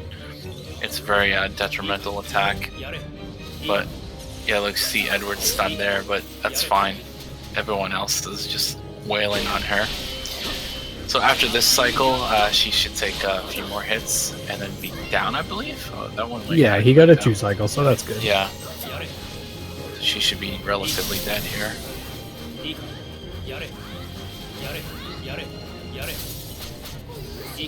Yep, there it goes. Pretty decent surrender fight. Nothing too crazy. And then now we're going to go into a little bit of a solo section in the Plotif Caverns with Capel. And here you just have to kind of run through this little section. You see this big like caterpillar centipede enemy. A centipede, not a caterpillar. Kind of run around. And there's the Genma shop. So this is a shop we were talking about where he's just going to max everything. Imagine he's going to max Miraculous too, because you have more than enough gold to do it. Yeah, he only had 1 Miraculous, so he just bought maxed out everything pretty much at that point. And a safety save, which I would argue you probably want to do it after the dragon, but you can do it here because this cave's not really that threatening, and the dragon isn't too bad either, and this is saved right before the dragon, but yeah, here it's fine. So through here, I don't know if Mocha's going to do it, but you can enchant fire because you are dealing with spider enemies again. You only have to fight like one actual spider enemy, which you get locked in like a little room with. But there is a section where this centipede enemy takes a few seconds to actually attack you, and you have to wait. So doing the enchant, and at this point your enchant level is very high. You don't lose any time by doing it because you have to wait anyways, and that's basically right here. So will we get the skip though? That's the question. Yep. Yep. See, the fire. Yep. Yep. So this fire is totally worth it. You don't lose any time. You have to wait centipede enemy to actually break through the wall. And what we usually do is we run up to that wall there and kind of come back, and then by that point he loads in. You just stand to the side and wait for him to clear it. And then here's the skip. Let's see. Yeah. So basically he breaks through the wall on the right here, and if you run to the far left and around, you can actually skip him hitting you. Nope, but I think Mocha hasn't discovered that one yet. Yeah, it's been a bit of an undiscovery, if you know what I'm saying. Oh. You don't actually have to kill these. That pun. But he did probably for safety. But this is the forest fight. So you fight this large spider, and then all the baby spiders jump off the back, and then you have to kill them. Wow, and they got stun locked out. That was great. That was really nice. Yep, that cleared that. Magic quickly. From your teammates up there on the cliff just kept them in position. So here, all you're doing now is running through this cave by yourself, and you have to run through these caverns. It's a little bit confusing. So, if you're going to speedrun this, practice this like maybe once or twice just to get a feel, because it's a little bit of an odd kind of direction you need to go to get through here. Because it's kind of like the center that you have to run through. But we just go through this little interlude section before the final stretch of the game. And Mocha's just going to run through here. And it's a really short location. We're almost done. Yeah, pretty much. One day we'll be able to pass this guy without getting hit, taking a minuscule, probably 1 second time save with that. 1 second off the run. Why not, right? Yeah, why not? We got to get it that close, man. It's that optimized. Yep. And so now we're going to get our party back. We're going to get Capel, Gustav, and Edward. And essentially, we're going to be coming up on the dragon boss before the underwater palace and the end of the game. And we are in the P area marshlands, which is a small section of the world. So the dragon fight, what will happen is we're going to be enchanting just our party. And we pray that Gustav will be able to hit the dragon, because he can fly up and just kind of stay up there for however long he feels like sometimes, and then come back down. But another thing... Usually when he flies up, it's because he has 1 hit left. Yeah. From what I understand, it's like almost like I would say... almost like if anybody understands Kingdom Hearts and someone says it's a DM or desperation move, it's basically kind of the same concept. It's like the dragon's, He doesn't actually attack you, but it's like his desperation move, like where he's trying to not die, basically. It's his last ditch effort. What we're looking to not see is a petrify. Right. It can happen. Petrify can end a run. If you get petrified, you're done. because we don't buy items to save or to prevent the petrify because it's such a rare occurrence, but it does happen. And it happened recently to Mocha on a world record run he was having. So yeah, but it looks like he also, this is where we get control of Edward once again, and we enchant we equip the Crescent Blade here, and here we're just going to rely on Grizzly's Swing, and we're also going to attack the dragon, but Grizzly's Swing from Gustav to just lay waste to the dragon. The ads here you want to try to deal with sometimes, but generally you really want to have Gustav link to Grizzly's Swing on the dragon to get him up in the air as fast as possible and end the fight quickly. And so getting rid of the extra enemies is definitely a safe bet, though. Yeah. You don't have to worry about them petrifying or dealing damage to you. Obviously, this dragon's very tame, shall we say. Yeah, see, Gustav is dealing about 30,000, almost just barely under 30,000 damage a swing, 27,000, 29,000 there. Now the dragon's up in the air, and then once he drops down on the ground for the final time, it should be only one swing from Gustav to kill him. There it goes. Okay, maybe two. There we go. Yep. Okay, so Capel actually killed it for 4,000. So it looks like it only hit for 18,000. From Gustav, so a little bit less damage there for some reason. Yeah, another useless situational bonus that we really don't care for. It just gives you some hides and stuff like that that are used for crafting. And here we go. We are progressing towards the Underwater Palace, which is officially the last dungeon in this game. So we are coming up. This is probably about a 30-minute section, though. So let's see how things will happen and go. And he managed to get level 33 on Capel. Good. So I believe he should get Reagan Leaf. Yeah. Which is good. But if you don't get Reagan Leaf for Iskan, the first boss here, you'll actually get enough experience from him.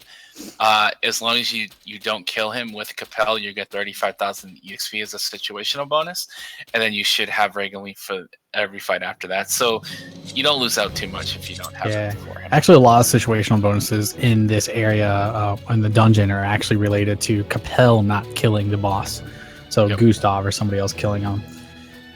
What we should see, or hopefully to expect, is it goes smoothly because there's going to be, I believe, 7 back-to-back bosses, and then we have to go to the final 3 pretty much. There are a couple of rooms pretty much. There's a floor with a boss, then you go through a floor with ads, and then a floor with the boss, and then that just repeats going through. There are a couple floors, though, one in particular that can be pretty dangerous, and hopefully we have good luck on that floor. So Iskan here is weak to earth, so we're going to go ahead and enchant earth here as his elemental weakness, and he should be setting Reagan Leaf, I believe, as well. We'll see. He's doing it on all 3, so that's good. Yep, here comes the Reagan Leaf map. Cool.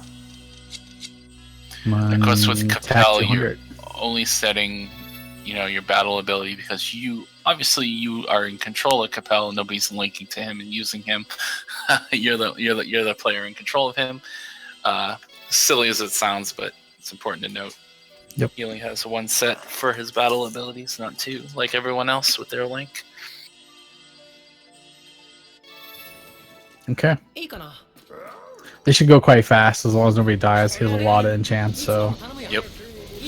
And again, as long as he doesn't kill Iskan, he will get his situational bonus here of 35,000 EXP. Normally you're safe to do a couple of Reagan Leaps on him and then just bail out. Ooh. High guard, though. This guy can be quite bad. He actually can just keep wailing in your party and pretty much stun locking him, but yeah, no problems here. Simple and easy. Alrighty. And so just like so you just have to set 1 person in each of the separate parties just to have them run through, but they don't really help you or interact with you at all, so it can be anybody. Yep. Generally we set like I am. It really doesn't matter, but again, your party is going to be Capel, Gustav, Edward as your main staple. As for most of the run, post disc 1, you're just like you've seen Capel, Gustav, Eduardo, the Japanese version. So here's your first room with the ads. This first room, these enemies are not very threatening. Those dog-like enemies just try to charge, spin at you, but you can just dodge them. There is a room which is like the worst room in the game, where you can get frozen and stun locked out, or frozen locked out, and you can actually die and get party wiped. And on a world record pace or a PB pace run, it's very detrimental because you're basically over 2 hours and 20 minutes into the run at this point, and you lose a run this late. It's very disheartening. And it's really a room that you will get hit, because there are two ogres that do a ground pound pretty much, and they knock you down. And it's luck of the draw if you get up and there are frozen ice beams waiting for you. And so next we have Teresk, who is weak to water because he's a fire-based enemy. He is essentially. Oh no, you're right. No, I apologize. This is no, you're right. This is going to be Aether for the double trouble or Veld, the eyes, the double eyes. They're first. So sleep. Okay, so he'll be asleep for a long time. That sleep is like 30 seconds. Yep, unless you get hit, then you of course wake up. But these guys are Mocha giving us that good view. The Kappa, the Capel Kappa. But these guys are weak to Aether. Just to clarify that, these are basically like they're called Veld the Evil Eye, but it's basically like the Kron the Evil Eye at the end of this one. And basically, it's the same enemy, it's just two of them. But their weakness is Aether. We don't. All these bosses have been recycled. Yep, we don't use Aether. Gustav is charmed, and Edward is dead. So this is risky. He could easily die and lose a run here. He needs to revive here. He's taking a risk because he's going to take a lot of damage. Looks like Gustav stopped being charmed, so that's a good sign. At least he'll be killing them while he tries to heal and revive Edward. He should be in a good position now. Slow fight, though. Gustav's now asleep. Right, slow fight, but he got back control and he should be fine. One of the okay, really good. Okay, came back. That was good. Both are down, so he's fine. All right, so far so good. All right, coming up, the best room in the game. Let's see what happens. This is so you can get frozen out. Make it or break it right here.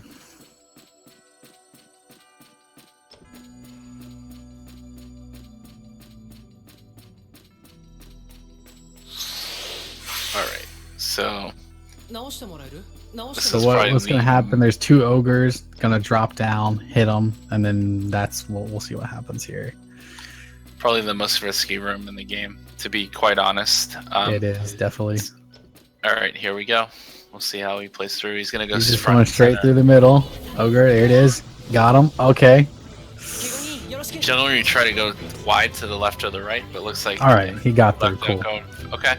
Sometimes they can be a lot more aggressive, and those ice beams you see shooting left and right can actually hit you and put you into a large icicle, and you get frozen, and you cannot move or get out of it.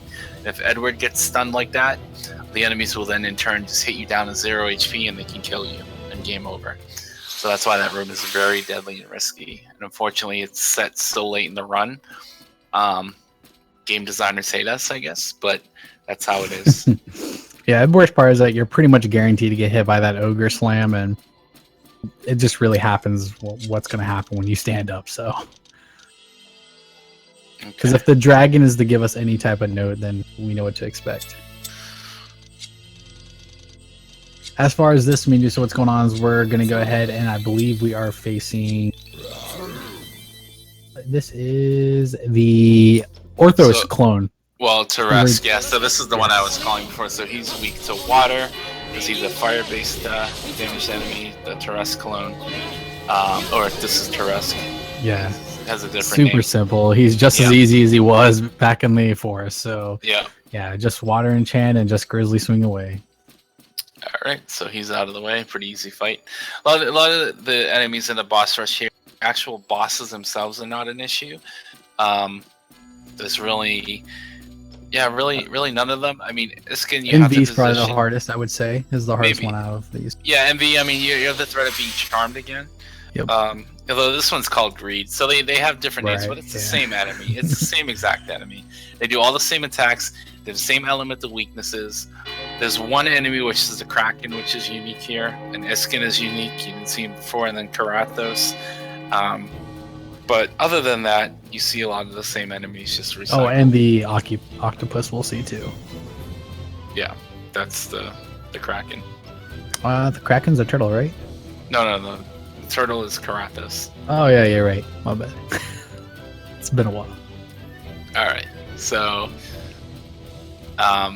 fortunately though, there are no more rooms that are like run enders. The next room that he runs through with the mobs are very like they're physical based enemies that just deal physical damage, and they're very easy to run by, and they never cause a problem unless you decide to stand still for some weird reason and not move forward in the speed run. Then yeah, you will die, but nobody ever does that. So you should be pretty safe throughout the rest of this run, to be honest with you. Not really too much things can happen. There are random things, but the only thing possibly is the final boss, really, is the only thing we can potentially see being a problem now. So he's going attack plus 200 here as well. It's like, and again, you know, in between these bosses, we're just refilling HP and MP. We've got full red, blueberry, blackberry, miraculous. We're just utilizing that and taking that to our full advantage. And here we're going to be fighting Greed. And with him being a skeleton, again, the weakness is air, so we enchanted air, of course. And you just want a Reagan Leaf on this boss and Grizzly Swing as much as possible with Gustav, and that will just end him as quickly as possible. And Edward would do what he can to support, but we need heals, of course. Again, it's the management of going into the menu when you need to. I really strongly advise and suggest that you try not to go into the menu yourself. Yes. With Capel, it's really slow. Yeah, it's really slow. And the other thing is, you should be dealing damage with Reagan Leaf to get rid of the boss a lot sooner, and also linked to Gustav with Grizzly Swing to Grizzly Swipe to just be hitting instead of wasting time to heal, because he'll die very quickly. Ooh! And wow! Unfortunately, Gustav actually hit Capel there with friendly fire. Okay. But there we go. We see. Greed is dead, so all's well that ends well, I guess. Yeah, to also state like casualties of war. What Zeph was pointing that, like, if we're telling the teammates, like Edward in this case, go heal, then he's also going to run away from battle and heal. So it's better to get him out, since he was running low on HP, and trying to get him to heal himself instead of what Mocha did, go into the menu and heal him, manually. So he potentially did that just in case, as Mocha, like I said, does a lot of enchants and doesn't want to lose those enchants, because once they're dead, it's a waste. So. So it's sort of like a catch-22 in a good way. Yeah. You're not relying on Edward to carry you in the fight with damage. You're relying on Gustav, so you want Edward out of the fight. And then he also is, he's your only other person that can heal and res you.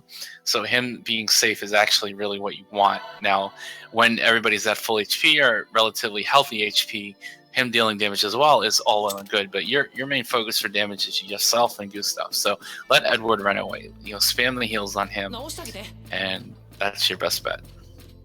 Yep. All right, and I believe we're coming up on.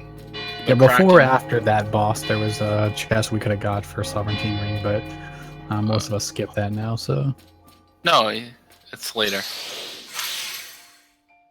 Is that after? Oh, that's after the octopus. My bad. After the Kraken, yeah. Yeah, totally right. Forgot we have that so one. Sovereignty Ring, this already. Yeah, gives just a bunch of status benefits and boosts that we put on Gustav for the end of the game for the last 3-4 boss fights. So you're doing Earth and Chance, and then just healing up and restoring some mana. Yep. Because of course, Kraken being a water-based enemy is weak to Earth. Very straightforward. Again, we're just going to Reagan Leaf, and we're going to basically Grizzly Swing. And this boss should die in like 3 to 5 hits, give or take. Yep. Although I think he was going for the parry, but he just took it. So there you go. Very nice. That one missed. Yep. Should be Ooh, Gustav's down. Ooh, but Gustav's down, so that's not good. Yep. So try to take a couple more. Maybe he'll get it here. No, he'll be good. Yeah, see, Gustav does no damage now compared to what he used to do. Gustav is only dealing like 8,000, so now he has the Reagan Leaf. There we go. We got him though. He was relatively on the tail end of dying though. He dealt well over 80% of his HP before that. Sure. skipping the ring.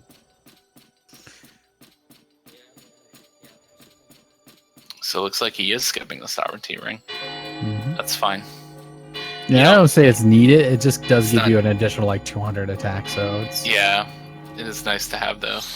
yeah, Right, gives you some so- defense too. Technically, the boss rush is now over. Yep. Now we're in the actual end game. But there is still a little bit to go. It's still probably about 7 minutes to go, or 10 minutes to go, give or take, of the actual run. So you're in basically 2 sets of double bosses. So here we're gonna fight Karathos, which is a giant turtle. He is weak to earth as well. So interestingly enough, which is a nice benefit, we just enchanted earth on the Kraken. And again, we're enchants the last 10 minutes. Most of the time, it'll just carry right into this fight and be a benefit to you. But where Gustav did die, he may or may not re-enchant earth on Yeah, Gustav. I'm looking to see for that. I didn't see it yet. He is doing the attack plus 200 here. And then It's a personal preference, P-Man. I mean, a lot of us actually don't get it. I personally don't grab it anymore, but it does give it. You technically really don't need it. That's why. It's like the attack 200 in a chance. It's not necessary, but it can help. So, just your comfortability you're feeling at that point. and I believe you get the Karathos helmet here. Yes. Yep. So which is just a nice defensive item that we will equip on Capel before the last 2 bosses of the game. So here we're fighting Karathos, then we will fight Leonid and Varos. That was an incredible fight. He got to That's kill really the fast. boss before he even did his spin attack, so that's really nice. All right, and so So here's this the fight first. used to take like 10 minutes, but Yep. So all we have to do is we have to break these chains around Leonid here. So what we do is we use Grizzly Swing and we use, of course, Reagan Leaf, and you just have to clear them out. And then what he will do is he will actually begin. You'll be able to actually damage the boss. Interestingly enough, Leonid is actually not really weak to any elements. Mhm. Neither is Varos, the very last boss. So enchanting for elemental damage to them is really of no consequence, mostly. So you're really just looking at attack plus 200 if you're going to enchant from this point forward. What Um, So he better res Edward because yeah, he'll be fine. But yeah, this fight is not too difficult. It's one enemy. He does have a bit of an AoE sort of damage attack with those spikes coming up or chains coming out from under the ground, but it generally won't ever party wipe you as long as you keep up on your heals. We'll see an identical fight here. Same exact pattern and everything coming up shortly. So it's what we call the swag walk parry. That was like the best swag walk parry I've ever seen. Yep. That was incredible. Yeah, he's just laying on the boss. I'm surprised this is the first time. Wow, that was a good fight. So that's a really That was the fast. first time the boss went in the air. That was really good. Yeah. Yep. All right. All So right. now, basically, there's your last save of the entire run. So he'll probably safety save here in case he dies at the very end. Unfortunately, you do have to run through a few doors and up some long steps. So resetting would probably take a little more time than we'd like. But Yeah. all there's left is a bit of menuing and the last 2 bosses of the run. And the first one is Leonid and then Varos. Leonid will go very fast, but the final boss will take a minimum 2+ minutes, 3+ minutes. So it really depends how good and what pattern you'll get on him. So we'll be equipping the Karathos helmet on Capel and doing a bunch of enchants of attack plus 200. Again, restoring HP and MP to full on everybody. And then going into the last 2 fights, which are back to back. We should see a lot of enchants coming out of here for the TAC 200. This is, we still do a couple of them here, but I think Mocha definitely goes full 5+ on every character, if I recall, normally. So we'll see. Max enchants you can hold is 5, and they all stack. So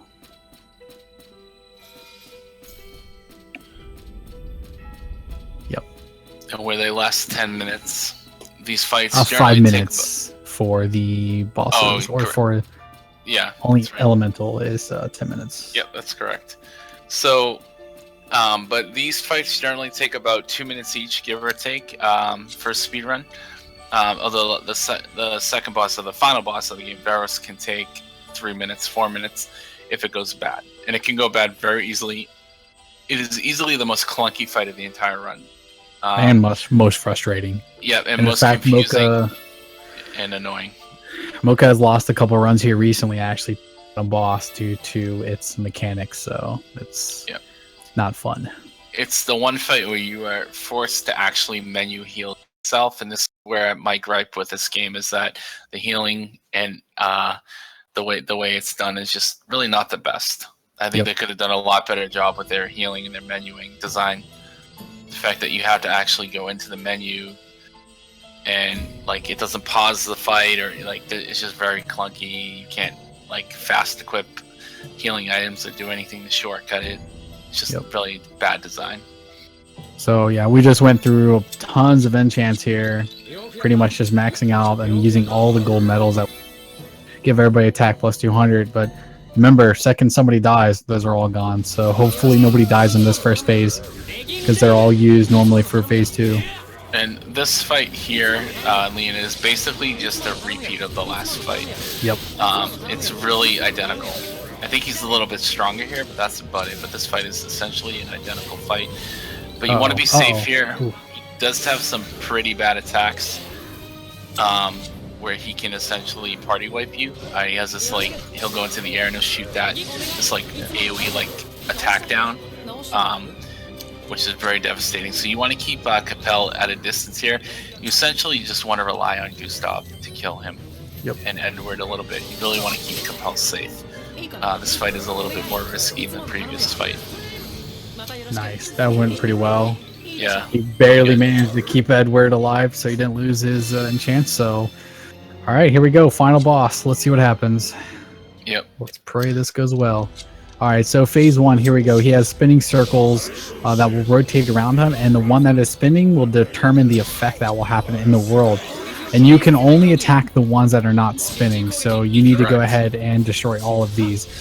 This one's fine. He got a good one, just laser beams coming down from sky. It's the optimal one here. But as you see, he's changed this often. So one of them will do like a status effect. One will shoot like spinning lightning, like that, like lightning coming down. One will have like lightning spinning around the entire world like a tornado. One will spawn mirrored enemies that will come and attack you. One will give you a status effect that makes everybody blind. But this is a really fast Pharaoh's phase 1. Yeah, Gustav is blinded and now silent, so he wasn't being able to do anything. But so far, these are pretty optimal in terms of his status effects he's getting for his phases. So, yep, still blinded. He's trying to get him off. But he did get it down to 1. Yeah, that's really impressive. But the last one usually takes the longest because it will spin more often because it's the only one left, so you can't hit it very easily. So you have to wait until it stops moving, or spinning rather, to damage it. You cannot damage it while it's spinning and attacking. So it is a bit frustrating. We'll just go straight into phase 2. Phase 2, he'll have 2 orbs to his side that you'll currently see right now. He'll use those to either summon meteors or go ahead and do like a gravity type attack that will push and pull you away and do damage based on that. So after that, he'll have a quick phase 3 that honestly doesn't really matter. It goes by so fast. So yeah, he just moves around towards you and tries to attack you. But okay, phase 2. Yep. You just have to destroy the orbs as quickly as possible. Oh, it was easy. Good one. Yep. Yep. The worst one is the balls, because then you aren't able to attack the boss. Yep. Okay. All right, okay, phase 3. All right, get ready for time. Get ready for time. As soon as he kills him here, so he's hitting it. All right, time.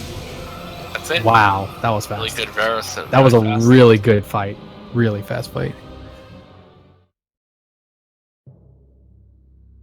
In tradition, we skip all cutscenes, including the last one, so we can get the endgame time of what it was. His endgame time, probably about 2:58:25-ish is probably what it is. So. Yep. Generally about 7 minutes slower than actual RTA time, but that is infinite undiscovery for all intents and purposes. Good job, Mocha. That was a really good job, one, Mocha. GG, man. Really good, dude. You know, it's okay on the depth, but hey, man, that was still a really good run. Really impressive. 251. Yeah, 251 with a death is really well done. Yeah, that's super good. So that's Infinite Undiscovery, guys. You guys got to see the brunt force of it, at least with that one death, on how bad it can go, but thankfully most of it went pretty well. Just to add, I have a full tutorial for this game. It's not the most up-to-date one, but it will guarantee you at least a sub 3 run in this game if you want to learn and do it. It is a very fun game to run. Like we stated, Disc 1 can be a little slow, but the fun comes after halfway through the game of Disc 2, pretty much so. Challenging game, really rewarding though, and can be bullshit, but hey, we deal with it. So anybody who's interested, just check out on the speedrun community for this game, and the tutorials are linked in there. Yep. All right, GG Mocha, good run, man, and thanks for having us. And just want to say, hope you guys are having a lot of fun at the Tri-Ace Marathon here, and enjoy the rest of the runs, and really more Star Ocean to come. And I believe there's a break now, and then you guys are continuing the marathon at 9 a.m. I believe tomorrow. So hope everyone enjoys their evening. I think we'll just kind of wait, see what in-game time it is, and just I think that will be it. Probably the break at that point. So thank you. Yeah, so generally, just to touch on one last point, we usually look at the in-game time not as our actual timing, because we're using RTA time, but we still have it on the leaderboards just to see. So. Reason being is because the original Japanese, in this case, Mocha and a couple of their runners were using the in-game time previously, but because NA likes to normally run by RTA time, so we switched it over for RTA for our needs, and then Mocha just kind of adjusted and now is using that. But we still use the in-game time just as a additional judging. So right, and I think interestingly enough, though, they didn't. I know a lot of JP timing is to not console off, but the actual end of sometimes console off. But I know it generally just goes to the beyond less input, through all the cutscenes and all the credits. And in this game, it's interesting that it actually doesn't start with console on, but still goes through the credits. So it's I think because as an in-game timer is the reason behind that. Yeah, so. Probably the in-game timer. Yep. It's pretty accurate too, as long as you skip all the cutscenes, because the cutscenes are what counts against that in-game timer. So it will say, how optimal are you skipping cutscenes. So it does account for that. So, but I would tell you guys it's probably one of the most underrated Tri-Ace games played, and a lot of people have some hate for this game, but it's truly not that bad. I would quite consider it a really honorable Tri-Ace game, probably better than Star Ocean 5. No offense given, but hey, so yeah, give it a shot if you guys haven't. It's an old 360 game. You can get it for pretty cheap these days, and if you're feeling up to the task, man, speedrun it and you'll have some real fun with it. That's when the game really feels really fun. And it's short too. Yeah, relatively easy run to learn. Disc 2 probably takes a little bit more work to pick up, but Disc 1 you'll cruise through, and and then Disc 2 it takes a little bit more, but it's really not that hard to learn. Yep. Pretty much all of us are currently active. Zeph, myself, Mocha here, and then we have some new guys hopping on board to try and do some stuff. A new EU runner. So anybody else, feel free to join us. We hope to see a run one day from everybody. So for sure.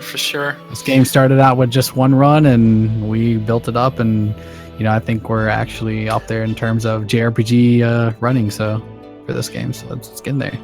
It's one of those hidden gems. I think there's a lot of hidden gems on the Xbox 360. Yeah, for sure. As far as RPGs and games that have been routed and stuff for speedrunning. Agreed.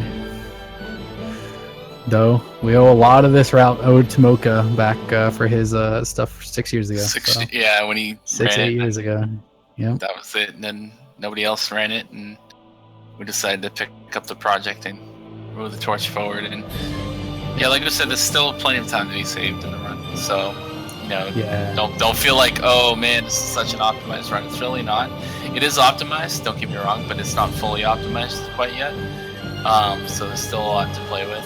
And once again, it all really comes down to the run you're going to get. A lot of stuff happens in the run, and you could get the most optimal fights ever, but then have one really shitty fight and lose all that time. So that's where, yeah, I think we could get that sub, 240 or excuse me, 237 and do it. But it's just getting those perfect fights every single time and go well for you. So, Absolutely. but alone, the work that us NA runners have put into this game has pushed the time down already from what it was before, and the new strats and things being developed. And I'm sure there'll be more to come if more people get interested and have more eyes looking at this game. So